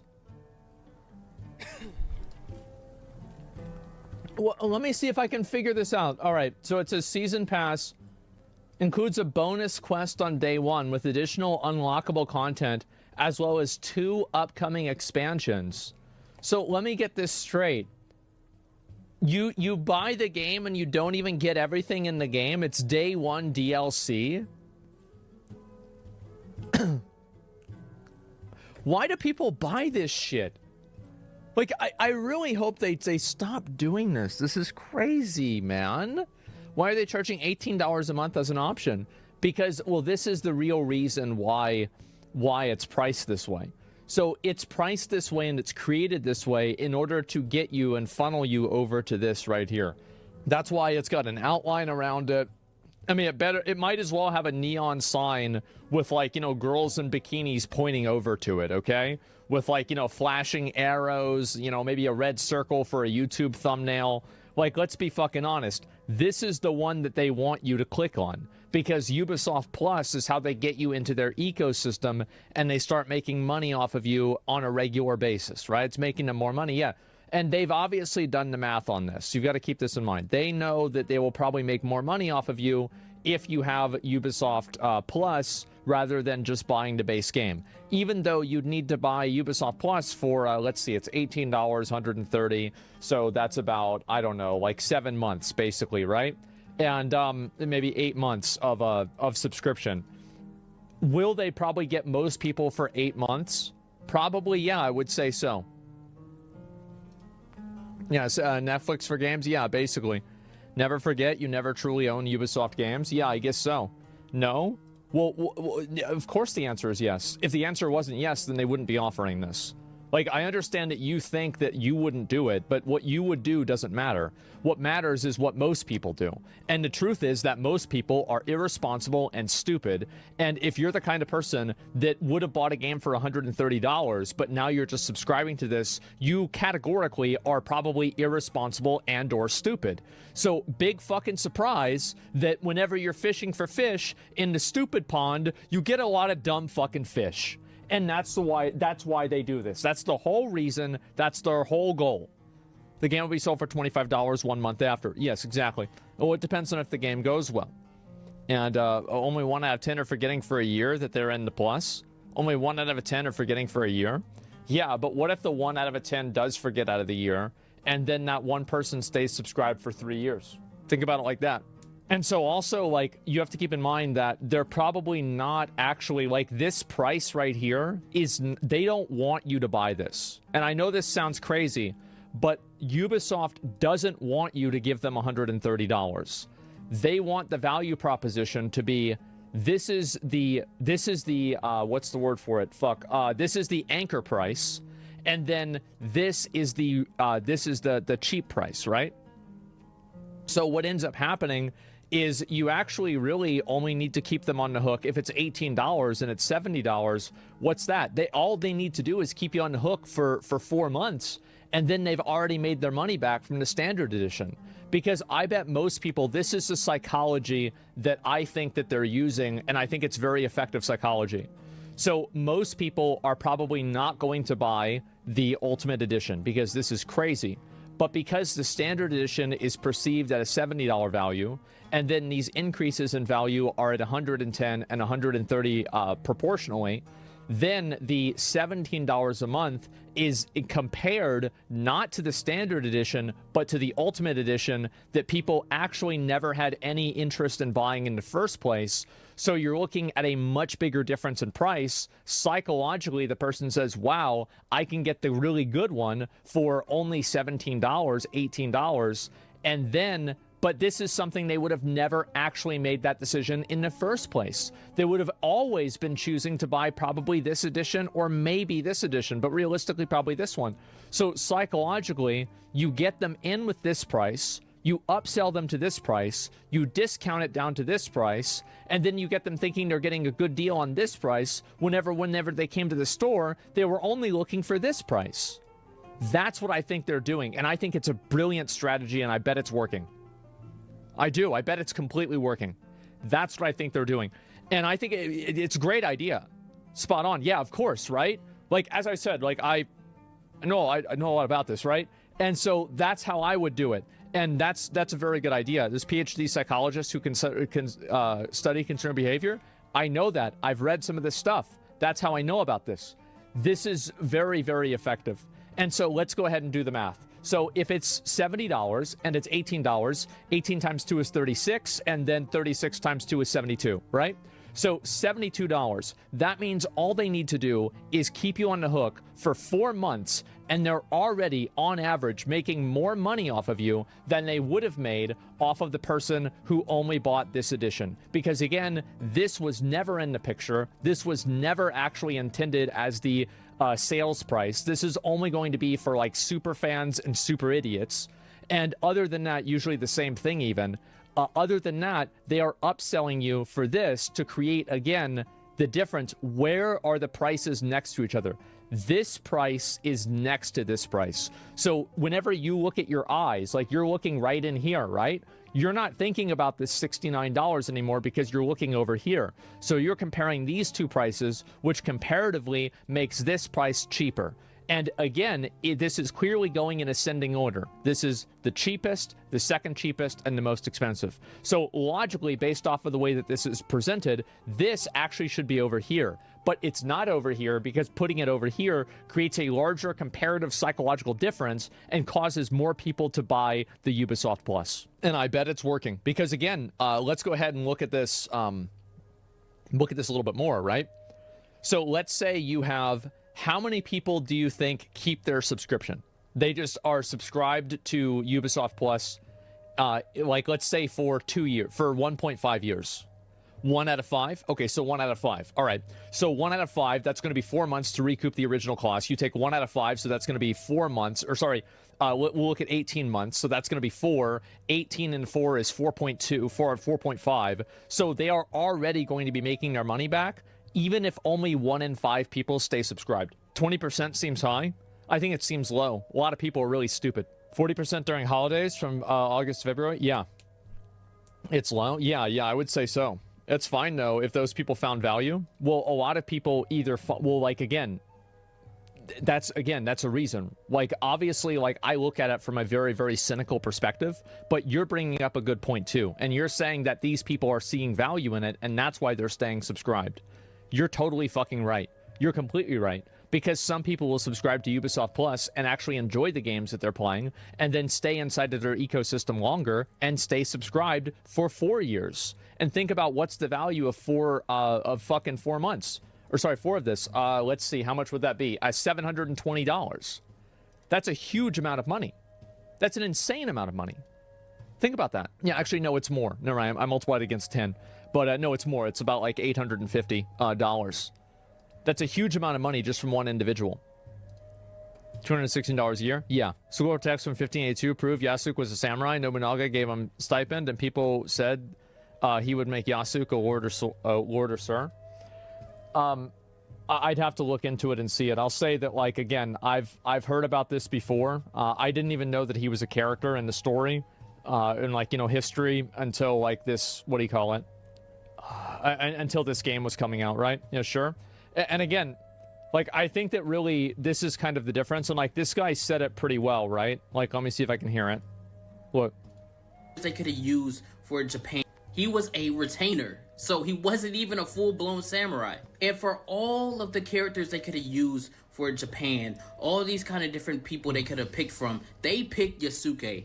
Why do they pick Yasuke? Because he's black. It's obvious. It's obvious. Everybody knows it. And that's the difference. Everybody knows it. So obvious, yeah, and that's the reason. They were fucking stupid. They didn't know what it means to be a samurai. They didn't even know what a samurai was. They just think it's some kind of Japanese warrior. Yeah, all I'm saying is that this is I think a lot worse. Like, I don't really care if they want to butcher like Japanese history. This is not my problem, right? I mean, I'm pretty sure a lot of the Assassin's Creed games are not super historically accurate. It doesn't really matter that much. If the game is good and it plays well, then I would play it. I think most people would play it. It's a little bit weird that they went with this decision, and it does seem like it's quite obviously politically motivated, or, you know, like socio-politically motivated. 100% it is. But if the game is good, it doesn't. None of this matters. None of it matters. But this is a problem. $130 for a fucking game. That is nuts. The goal is to make you think your way, make you think the way that you're doing right now, so you're not calculating in buying the game or the price of the game for it. Yeah, exactly. If I get the Ultimate Edition, can I play as a samurai furry? They should let you do that. The fact that you're saying everyone knows it and you're right shows me opinion is swinging the other way. Everyone's getting tired. The big companies will respond eventually as such. Well, that's up to them, right? All I'm saying is that this is a it's another Ubisoft game. It's the same as the what do you call it? The Star Wars game, the Star Wars Outlaws game. Like, I will say this, I am infinitely more excited about Assassin's Creed Shadows than I am about the Star Wars game. Like, this at least seems cool. Like, the Star Wars game, there's nothing cool about that. It's just fucking cringe garbage. Odyssey had a female Spartan warrior, historically accurate, is a joke in these games. Yeah, but I can see how people would be kind of annoyed if they're taking, like, one individual character and, like, acting like, oh, it was like this all along. You know, it's like kind of an insult to people's intelligence to a certain degree.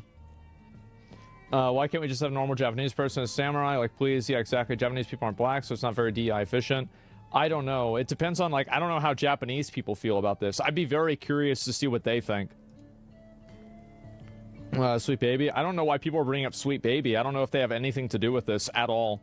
I feel like, again,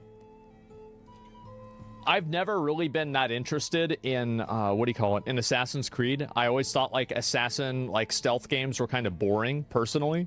But, you know, maybe if it's good, I might try it out. Assassin's Creed is never made for Japan, to be honest. No, the game's set in feudal Japan. Yeah, and has non-Japanese looking protagonist.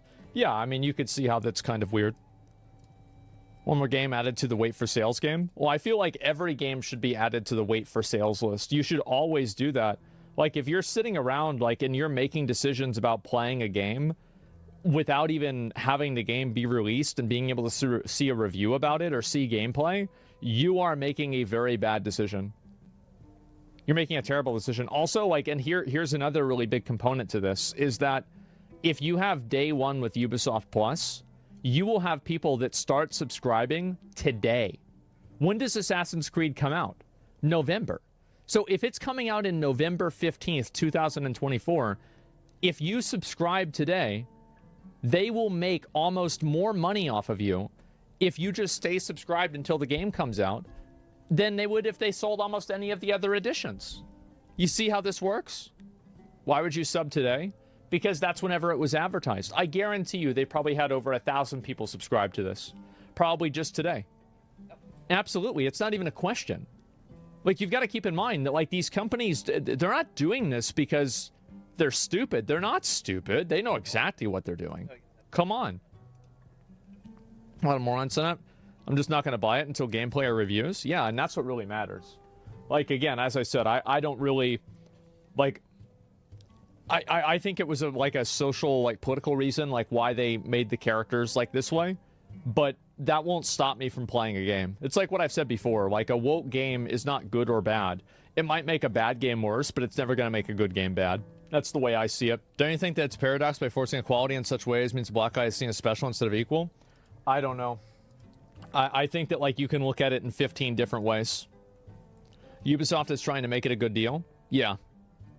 My son's 13. You have to think about how much money they make off of children and young adults that want to play everything regardless. They don't have that experience we have with games in the history. Most games still cater towards the younger generation. I think that a lot of people that are like, because you think about it, there's a lot of people that are broke, but there's a lot of people that aren't broke.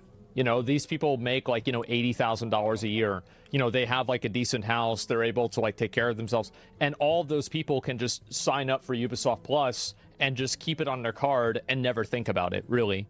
That's what happens with a lot of people.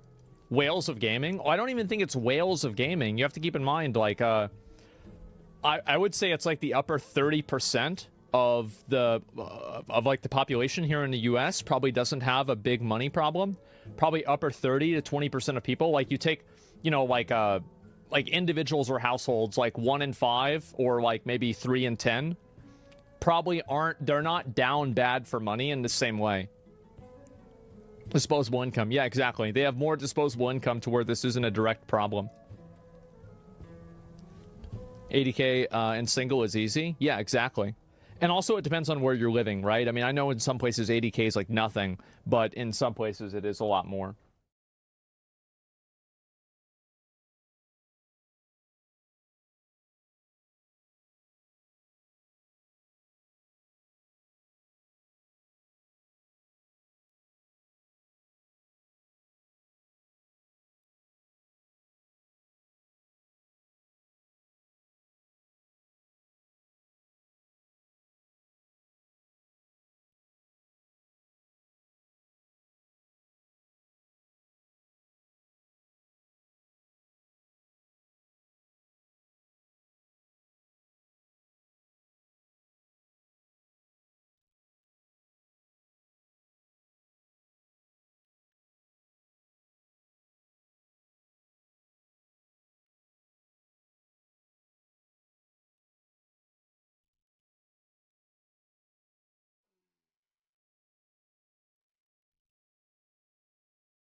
wonder if that crew of people's gonna show up.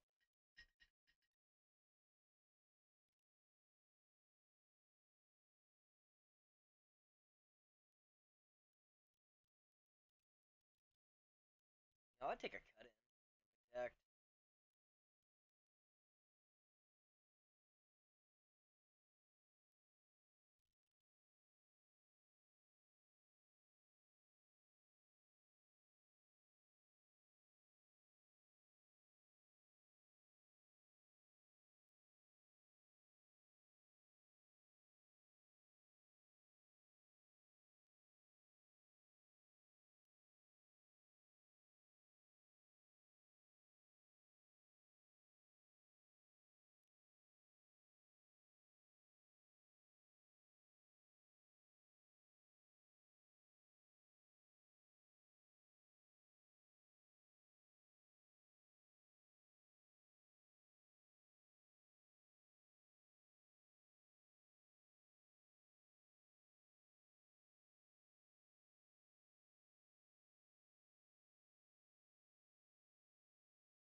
Welcome back to Who's Staying at Camp. It's a big night, the final rose ceremony. Our adventurer will look into her heart and decide which of the companions will be joining her on the road and who will be staying at camp. How are you all feeling tonight? Yeah, I'm a little bit nervous, I guess. Yeah. And how about you, adventurer? It's a big night. That it is, so let's get into it. 3 roses, 4 companions. Our adventurer will ask you to approach one by one and receive a rose. And the last one who doesn't receive a rose will be staying at camp.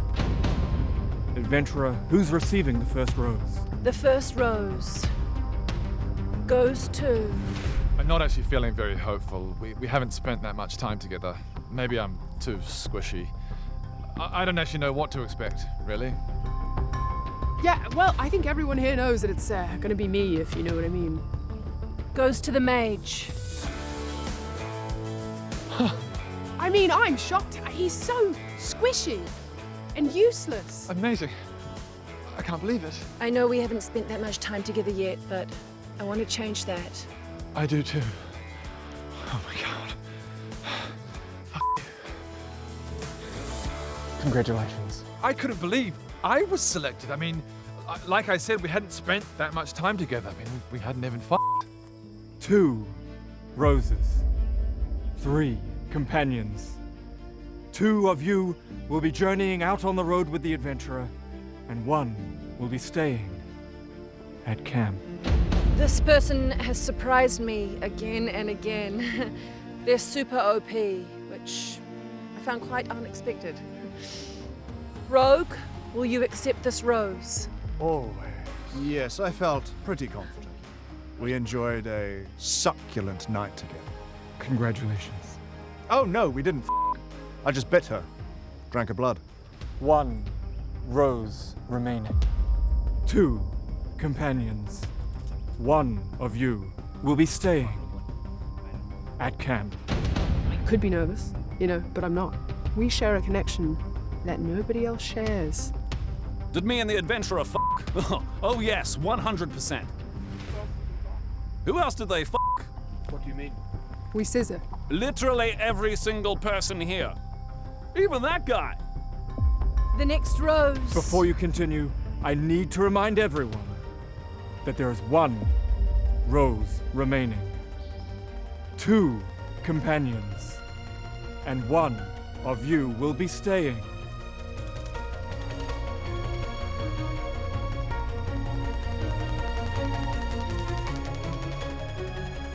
At camp. The final rose goes to... Eric? Yes! What? I'm sorry, but I can't give you this rose. Yes! I accept! No, I'm not giving you the rose either. What? But we f***ed! I'm sorry, but you both have to stay at camp. What about the rose? I'm giving the rose to the new guy. Fuck! Fuck! Shit, fuck! New guy, I know that we only just met, and I don't really know how you fit in the sort of overarching story just yet, but you're one level higher, and we f***ed. And we f***ed. Just f***ing everyone, I guess. There it is, ladies and gentlemen. Thank you very much for tuning into this episode of Who's Staying at Camp. Make sure you tune in next week to see if our adventurer is going to be staying with Daddy Halson or fucking Mummy Minthara. See you next week. We all But we f***! We all f***. That much is clear. Congratulations. Oh, we're still okay doing it, but we f***.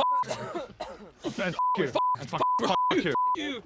We If you guys want to see this cast in action, we've got the entire season of D&D Logic right over here. Please subscribe, and see you next week.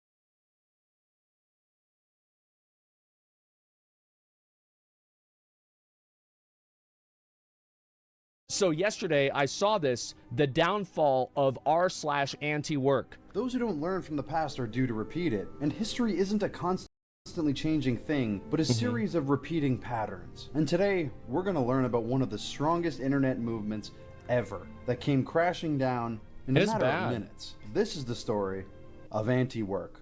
Yep. Here we go. I don't like work. Thank God YouTube isn't a real job. But listen, we've all worked bad jobs before. I've been a barista and a dishwasher. I know how bad things really are. But what if you didn't have to work? What if you could complain about work all day without actually working? Well, then maybe you'd be interested in anti-work. Yep, that's about right. It was one of the fastest growing subreddits of all time. Turn it up a bit. Starting back in 2019, it amassed well over 1.5 million members by 2022, which is This shit was so popular. Like, everybody was talking about this. Like, people were going literally crazy about, like, why this was some big thing, right? Work right now. Yeah, this is... People were pissed off about this anti-work thing. And I get it. I think it makes sense. Like, I've always been... By the way, I've been very pro anti-work. Like, very, very pro and, like, very positive towards anti-work. Absolutely. Recent until you realize it got over 1 million members in less than a year, which It's makes crazy. it one of the fastest growing subreddits of all time. But unlike other subreddits that get a lot of traction in a short period of time, like a meme subreddit, for example, anti-work had a core message that people were rallying around. The basic message was... The core message is fucking Soviet Union soldiers marching with the fucking hammer and sickle in the background. In my opinion, I think that the anti-work thing is... Like, it's going to be weird because I know people will probably be like, oh, but you just said, right? But the truth is, like, I agree with, like, the sentiment that modern day, like, working conditions are terrible. I absolutely think so. Work should not be a necessity, but a choice, especially in our modern world. Now, ideas of anti-work have been supported for quite a while in a bunch of different works. There are a bunch of videos out there on YouTube that you can watch that explain this idea in more depth, but the point is, it's not a new philosophy, and it's not pulled from nowhere. And whether you agree with it or not, there's no denying that this was a popular sentiment, especially with I remember back whenever, this was like 2 years ago, whenever COVID, or 1.5 years was going on with COVID, is that it was just crazy that, like, people were just deciding, they're like, listen, I'm not going to go to work anymore and, like, risk my life with this virus going on and the lives of my family just for, you know, $9 an hour to work at Taco Bell. You know what I mean? Like, that's what it is. And yeah, that's what happens. Is I was not really surprised. Like, anybody who was quitting Taco Bell and deciding they weren't going to work there, I was like, hey, that's a smart idea. But the thing is, like, everybody was okay with, like, oh, let's give people more unemployment benefits. Oh, let's do more unemployment benefits. Then the time that they roll up to Taco Bell and somehow they start they start seeing that, oh my God, there's nobody working at Taco Bell. They went home, they threw Communist Manifesto in the garbage can. They said, fuck that, fuck this unemployment shit. We gotta get these kids back to work. I need my chalupa. That's what it was. They're out of Baja Blast. I can't let this happen. Nerds who sit in their basement and complain all day. The subreddit started gaining more popularity, and with this it expanded its core values to things like fair wages, better hours, better benefits, and workers' rights. Because yeah, I think those are the things that a lot of people, everybody pretty much agrees with this. And I think that also this is like, look at this, all right? This is just a one chart that I've showed you guys with this before, right? Productivity soars, wages stagnate. Percentage growth in productivity versus hourly compensation. So the green one is how productive workers are, and the gray one is how much money people make. So this is where we're at. Yeah, people aren't getting paid a lot of money for the work that they're doing. That's all there is to it.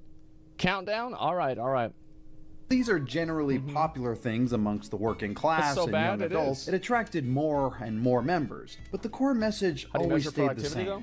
A lot of ways. Abolish work. It's around this time the member number started to skyrocket. And now it's big. So big that they can actually make changes. Wait a minute, this isn't in the normal Reddit video script. One of the big ones was the Kellogg's boycott, where Kellogg's workers went on strike, and Kellogg's just decided to hire more workers instead of paying their old workers a fair wage. Redditors then crashed Kellogg's website with fake applications and demanded Kellogg's pay their employees more. Kellogg said nope, and then people got even more upset. This got so massive that even the president commented on it. Eventually Kellogg's caved and the workers won. So naturally Anti-Work took all of the credit for this, and while I don't think they were fully responsible, it was a nice thing to see, and most importantly, it grew their numbers even more, which gave them it's good for that to have I might just move on. It's a bit weird.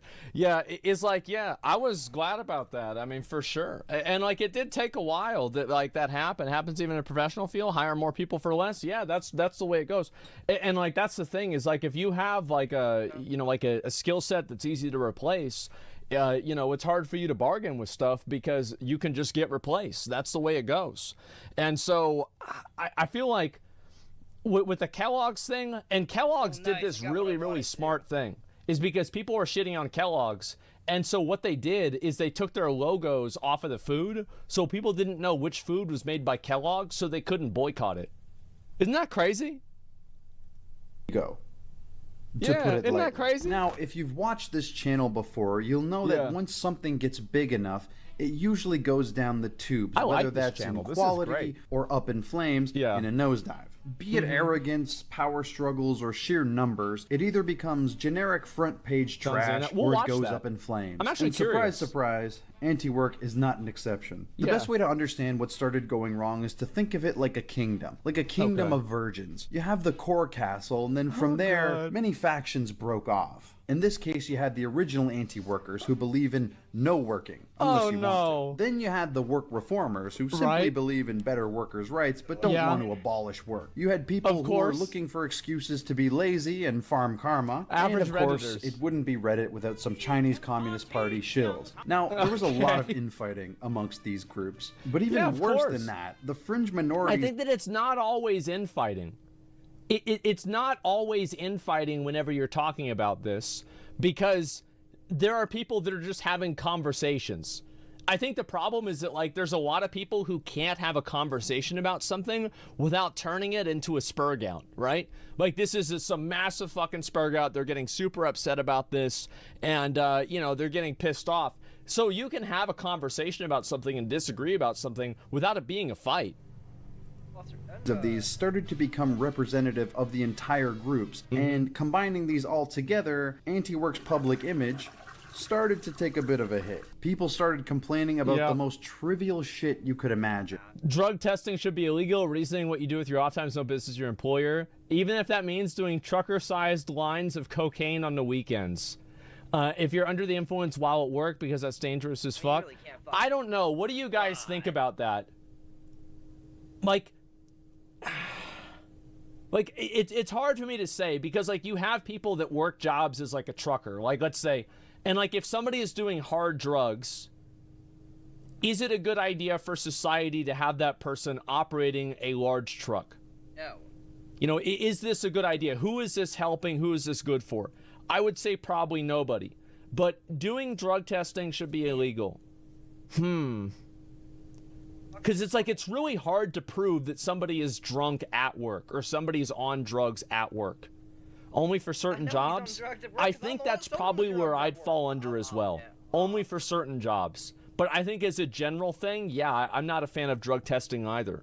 I'd have to really think about it a lot more. Like, yeah, my employer shouldn't have any say in what I do.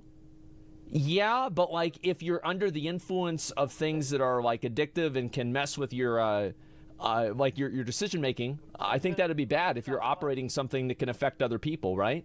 And like they're giving you, so like if they're giving you the ability to like operate a machine that can be potentially fatal to other people if it's operated badly, I think that you can make a reasonable argument that they should want you to make sure that you're not under the influence of something. Yeah, I don't know. I'm trying to think about that. Yes, topics outside your scope. My scope. What like what would I have to like? What would I need to have a bachelor's in political science from a random 4-year state university, and somehow I would have an opinion about this? I probably know more about this shit than most people do. Absolutely. People get mad because I have an opinion about shit. Absolutely fucking not. Yeah, I'm trying to think about this. Everyone drinks on the weekends. You can't fire people for that. That's a good point. Yeah, I think that's what I was thinking about too. Right? It's like if you drink on the weekends and you smoke weed on the weekends, like what really is the difference between those two things? And like if you're doing that at work, I don't know. I don't think this is a very easy decision to make. I don't think so at all. Yeah, truckers aren't employees, they're contractors. That doesn't really matter. The point's still the same. Like okay, that's fine. Employers who take a risk hiring you, who get sued if they mess up, what responsibility do they have towards the person taking a chance on you? Yeah, I don't know. Yeah, I really don't know if this is a good thing or not. I'd have to really think about that. And in construction, you don't want to take junkies to clients' houses? Well, that's true too, absolutely. Yeah, this is a hard one. I don't think it's a simple answer. And there were people who believed that their life that consists of sitting at home all day doing nothing apart from doing chores is too stressful. But one thing did come to unite these factions and bring them together. Lying for fake internet points. A marvel of anti-work were these texts exchange of people quitting their jobs, usually due to unreasonable demands from their bosses. The top post of all time is actually one of these, and while it is kind of satisfying to read, if it isn't blatantly obvious, it's very fake. But karma breeds more karma. So people started Most of the stories in Reddit could end with, and his name was Albert Einstein, and everybody stood up and clapped. Like, they're mostly bullshit, and it's the same thing with comedians that tell stories that, like, most of these stories are just jokes and funny things that people say, right? That's all it comes down to. These fake texts of them quitting their jobs. Everybody makes fake like, fucking stories. Man, are you even trying to make this believable? But nonetheless, people fell for them, which because of how faked they seemed and probably were, made them subject to parody like this. You need to come into work. I have today off. Fuck you, I don't care, I'm evil. Fuck you, dude, I quit. I hope you get eaten by animals. I'm sending someone to your house to kill you. What? Kind of embarrassing the whole anti-work movement in the process. But if you feel no shame at all, you probably frequent Reddit. However, this didn't affect their numbers at all. In fact, it increased traffic to the sub, funnily enough. I guess there's no such thing as bad publicity, showing that even though they'd been humiliated publicly on Twitter, other Reddits, and many other social media platforms. I think that the downfall really was whenever they brought that person on to Fox News. Do you remember that? Like, we can watch that interview again if you guys want to see it, but like that was the downfall right there. They brought a 30-year-old balding dog walker that it was the mod of anti-work. And like the guy that interviewed him, it was on, so like, I mean, this is on Fox News. You bring over a 30-year-old balding dog walker who doesn't want to get a job. It went exactly as you would expect. And I'll go through and we can watch this again because it was just so fucking, it was so fucking ridiculous. Watch it. Should Should I watch it right here? Just, oh no, oh, they're gonna get into it. Okay, I see. They're about to get into it. Forms, they could take the hit, or could they? Let's set the stage. Yeah. Anti-work has been exploding with users and media attention. It's looking like an unstoppable force. Absolutely. But a great empire always asks to do more, to be better, to be greater. And in this case, they'd have to expand their reach. Their goal was to get on a mainstream news outlet. Now, they've been mentioning this in passing, but this was more than that. They wanted to get a representative of the movement to show their ideas to the world. They'd had a few small radio and TV gigs here and there, usually limited to local news stations. Oh yeah, of course. But nothing serious. And unfortunately... Well, this is the thing, is like a lot of these news stations, like Fox News, they're not going to bring on some guy who's like, you know, well-spoken, well-adjusted, who just thinks that workers' rights should be reformed in America. They're gonna find the biggest, dumbest idiot and bring him on. You know, the guy with like the little propeller on his hat. I'm not gonna work. I want to play video game. I want to play video game. You know, spinning the little thing on his head. Of course that's what they're gonna fucking get, because that's more entertaining for the audience. That's what the audience wants to see. So they're gonna intentionally try to find the dumbest person out there and make them look bad, and then by extension make the whole group of people look bad because of that. That's always what it is. Most big news outlets didn't really want to give them a shot. Yeah. Apart from one. Fox News. Reddit mod, the polar opposite of their message. The ultimate enemy of anti-work. I actually saw, wasn't Tucker Carlson, like, I saw there was a fucking meme. I don't know if this is real, because, like, I don't know, like, I mean, they go over some crazy stuff on this guy's show. Fucking, is it he was mad that, like, there was, like, a dick vein on Snickers bars and they got rid of it? And it was, like, an attack on masculinity? Was that like a fake picture or was that real? Because like I don't know with this show. Like I could see them. That was fake? That one was fake. Okay, all right, never mind. Yeah. Well, because like they're talking about like it's like gay M&Ms or something like that. I forgot it was like a transsexual M&M. And like apparently he did, like people told me that like he did like a whole show on this. Like what the hell is going on, man? Yeah, it was fake. No, I'm serious, guys. That's real life. But they are one of the biggest news stations in America. Fox News is Sometimes you have huge. to sleep with an enemy to expand your hubris. But they'd have to send in their best soldier, their David, in order to fight the Goliath of Fox News. So they picked their longest running moderator, somebody who could be a beacon of their message. I would just say, stay tuned. The day of reckoning will come. January 26th. Why is Papa John talking about the day of reckoning? Is he talking about the next time he's going to use the N-word? Is that what he meant? Oh shit. Like, I think that's what it could be, guy. He's gonna say it again. He can't stop. 2022, the day of reckoning. Yeah. They eventually got the spot on Fox News, and well, let's get into that. Now let's break down this interview because it's a doozy. Yep. Here we First go. off, the man giving the interview, Jesse Waters. This guy's such an asshole. Like, he's such a complete dickhead. In my opinion, I think that he made the guy, the anti-work guy or whoever, like, he made them look sympathetic because he was just so rude and obnoxious to them. Fox News anchor, and while not the top dog, definitely a known face. Now, there's a chance you might recognize this guy, even if you don't watch Fox News. This is because he conducted the legendary BG Cumby Antifa interview, where he pretended to be an Antifa member, essentially making a mockery of everybody involved, and it's a very funny interview. Was the horse a racist Trump supporter? Yes. But Waters has learned from his mistakes, as you're about to see. He's also known for bringing in these ridiculous characters to make fools of.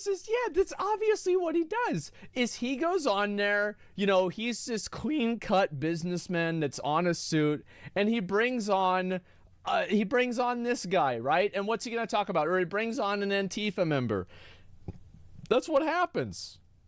Themselves in kind of a trollish It's way. Murray, a yeah. red flag for sure. But it's an obstacle they would have to overcome. Hello, my majority male audience. Did you know that 2 out of 3 of you will experience hair loss by the time you're 35? That's where today's sponsor, Keeps, comes into play. Keeps is here to deliver you generic pharmaceutical meds at half the price of the other companies. If you go scum or click the link in the description. With that, Abolish work. Reddit moderator, work hater, and masturbate coming on to share the message of anti-work with millions of people. She has two goals here. Preach the message of anti-work and don't get caught in a trap. Pretty simple. So let's go. Question. Whoa, I don't know about that. I mean, two different goals. Preach the message of anti-work. I have no idea. I don't know. There was a conversation about this person being transsexual. I have no idea.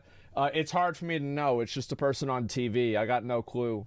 Question by question. I'm going to paraphrase it a bit to keep it concise, but if you want to listen to the full interview, the link is in the description. Waters asks, why do you feel you should be getting paid for doing nothing? Doreen gives a very long-winded answer that boils down to, we don't want people to be forced to work in conditions they don't want to. But we are not fully against work. Waters follows up with, well, you're not being forced to work. You can quit whenever you want and get another job, right? He also says, I don't understand really what this is about, except it sounds like maybe people are just being lazy. which is followed by...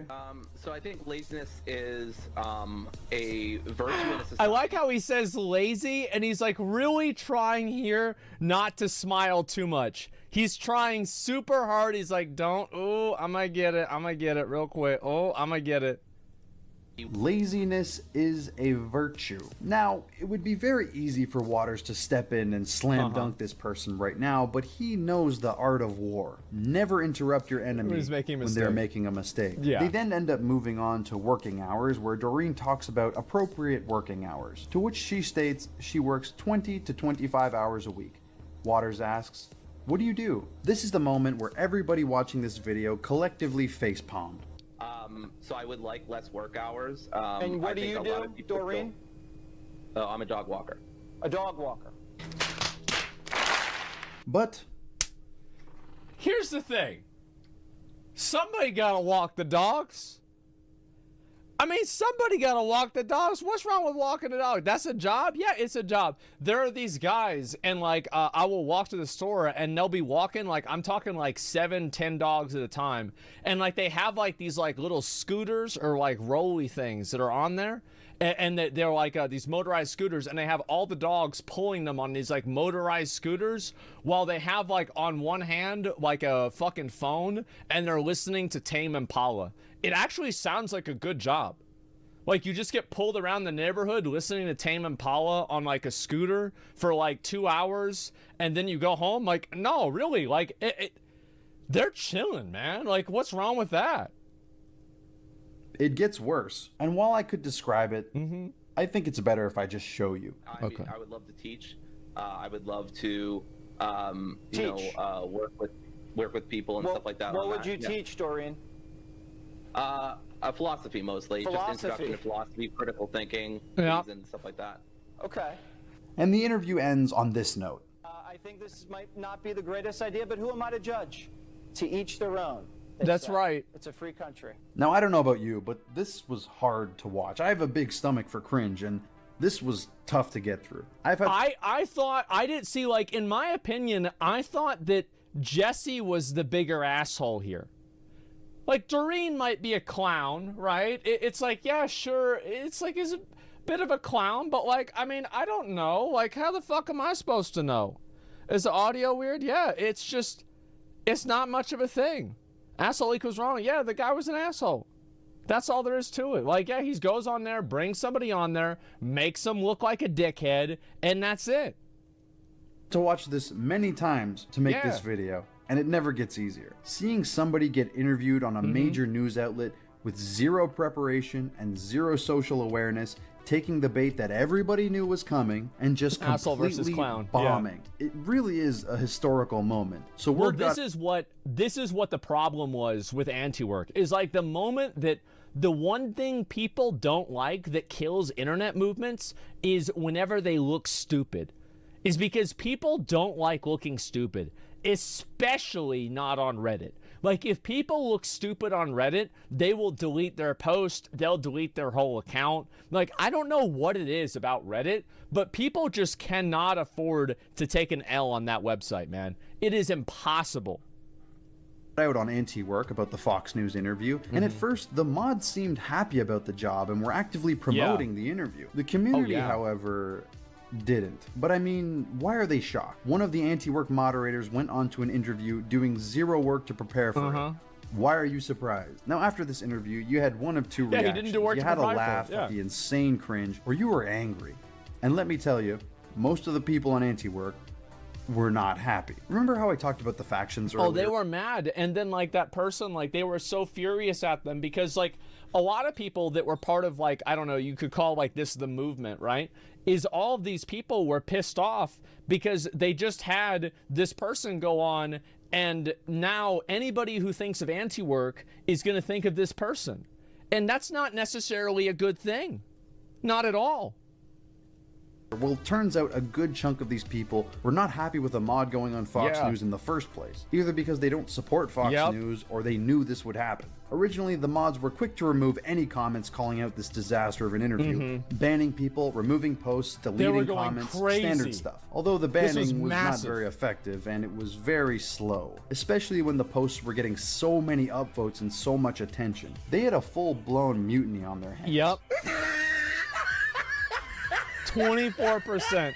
People with legitimate concerns claiming that this ruined the sub's image. Oh, it and then did. there were people going in there to troll. Come on, guys, It absolutely did.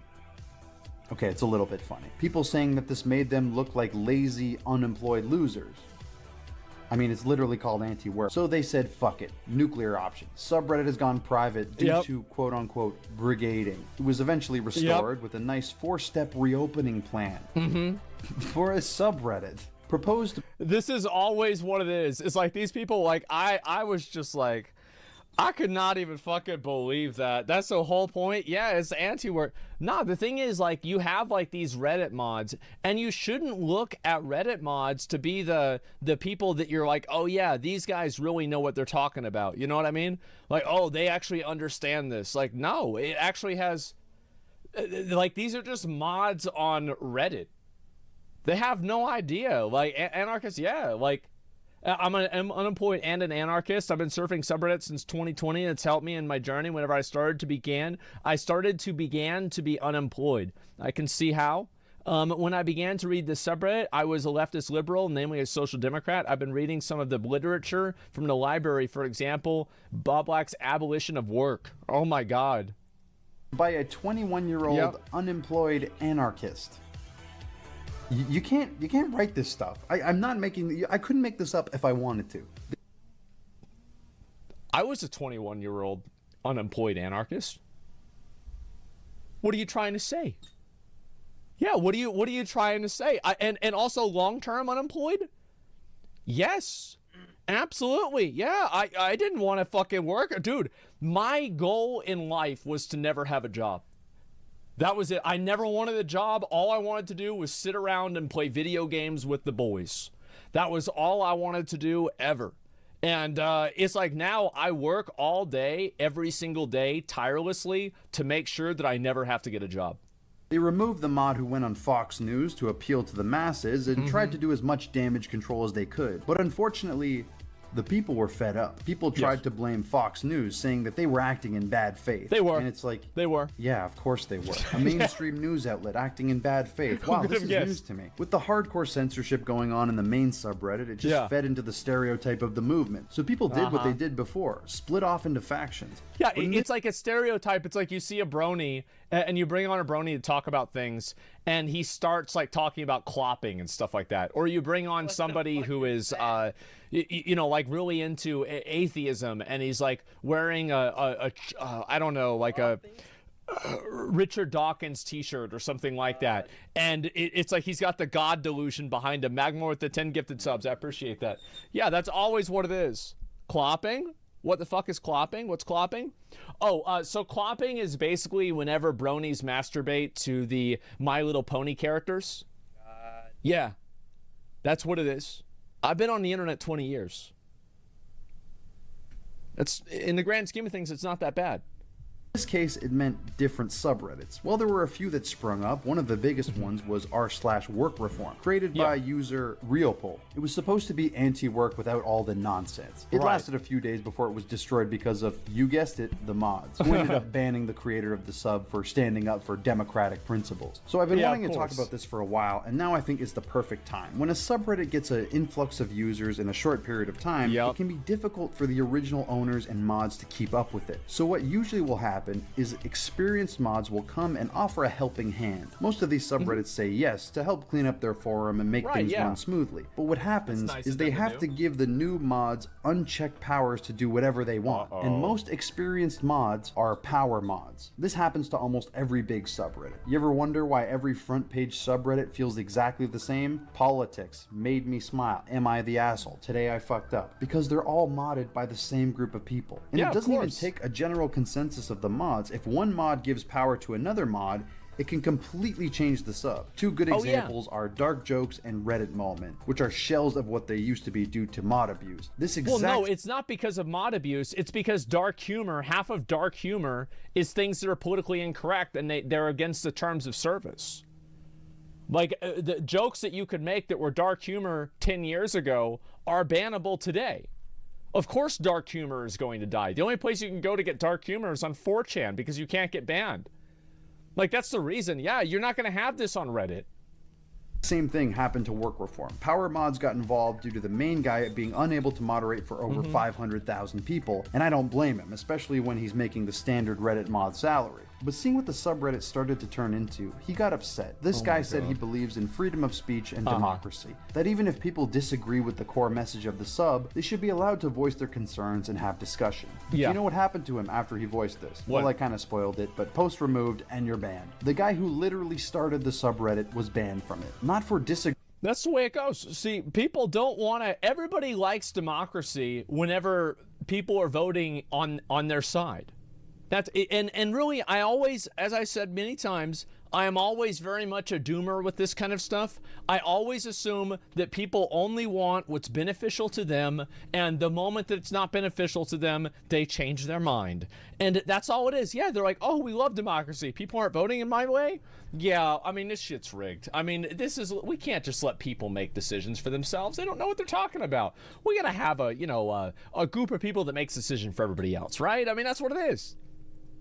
Agreeing with the message, but for defying the echo chamber. Now, usually when something this insane happens, it starts some drama. And the biggest drama subreddit was, well, subreddit drama. A few people tried to post this guy's story on the sub. Apparently, like, I've actually been posted on there because there's been drama on my subreddit too. And I've been posted on here too because I've just completely had, like, it's LSF. Well, LSF is like its own thing, right? Like, this is a whole subreddit that's built around drama from other subreddits. That's it. Reddit only for them to be removed. Yeah. Well, it turns out that the owner of subreddit drama is buddy-buddy with the owner of anti-work and now work reform. So any posts trashing anti-work or the mods would be removed or archived. Just complete corruption at every level. And, well... Well, in my opinion, like, that's just the way that all this stuff goes. You're always going to have corruption. And that's life. Like, you have to expect that everything is rigged.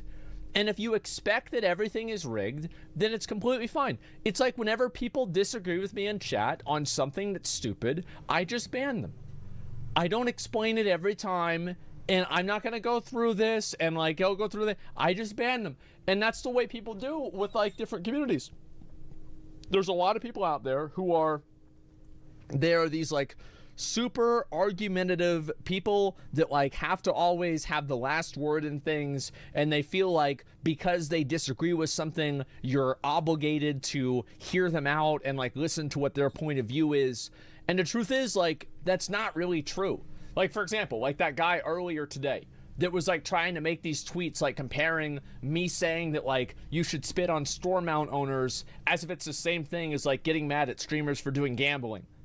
Like, these are not the same thing at all. Like, this is completely fucking different. And anybody can see that because gambling streamers are getting paid $1 million. They're not going to care about being spit on because there's not really there's nothing at stake there, right, with amount. And Albake, stay much for 5 good subs, right? Thank you very much. Yeah. But like, if I go and I explain this every time, if I go and I do this every time, then that's all I'm doing is I'm like explaining shit to other people, right? It's yeah, you've got to have something. Yeah, there's nothing at stake. That's exactly it. And it's that simple.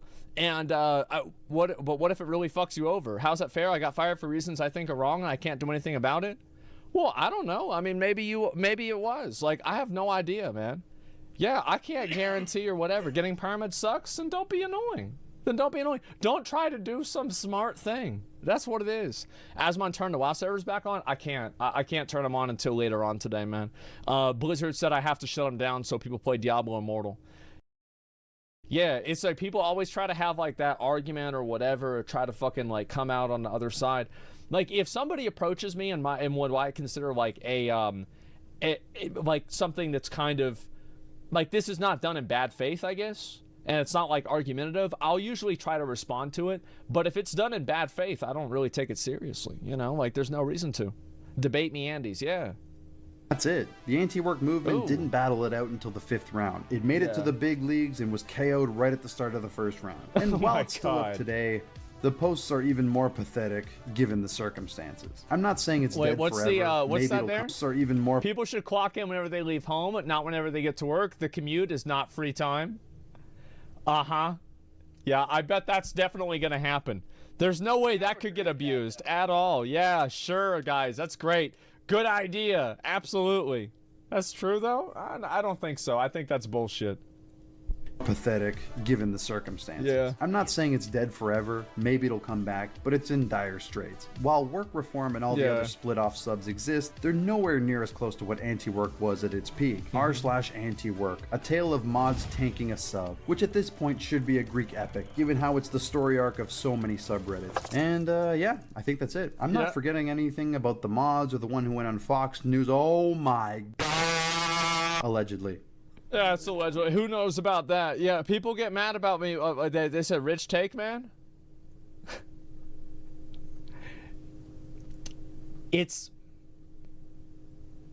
I don't make a decision on something as to whether it's a good idea theoretically or not. Theoretically, it's a good idea that people could be compensated for the time that they commute to work. The reason why it's a bad idea is because it's so easy to be abused. And if you have something that's that easily abused, you're just not going to have anything happen. It's going to create more problems than it will solve. Like, you're going to how? People clocking in saying traffic was bad. And then what if traffic wasn't bad and they just want to get paid more money? How can you verify that? You have no way of deciding that. How can people who are working farther away get there ahead of time? There's like a million different ways that people can play the system. So whenever I look at anything as if it's a good idea or not, the first thing that I do is I look and I see if it's something that can be taken advantage of or not. And if it can be taken advantage of, then it's probably a bad idea. And so you work backwards to think, like, is there a way that you can have this without people taking advantage of it? And in my opinion, I think that you really can't. It's the same thing as, like, people that, like, would take smoke breaks. And, like, people would get mad that, like, people would take smoke breaks because they weren't normal breaks. And it's like, well, then why should somebody be able to do that if they smoke cigarettes and I don't? Like, I don't smoke cigarettes. Am I being punished for being healthy? You know, it's these kinds of things. And so, yeah, that's what I think. That's what I think it is. Just make it average time based on distance. Well, that's not going to be fair for a lot of people then. Like, average isn't fair. It's just that's the average. Yeah, and so that's the way I look at stuff. Compensation for travel costs is better middle ground. Maybe that could be the case. Sure, I think it depends on the job. I think also, like, another big factor is, like, how much can you, like, tell an employer that they have to do something for you? Right? How much can you tell somebody, like, you have to do this for me? And I think that's also what a big difference is, too. And, people wouldn't get hired if they live farther away. Average, and we give you time for that. That's a great point. No, I'd do it Yes, that's a great fucking point. Absolutely.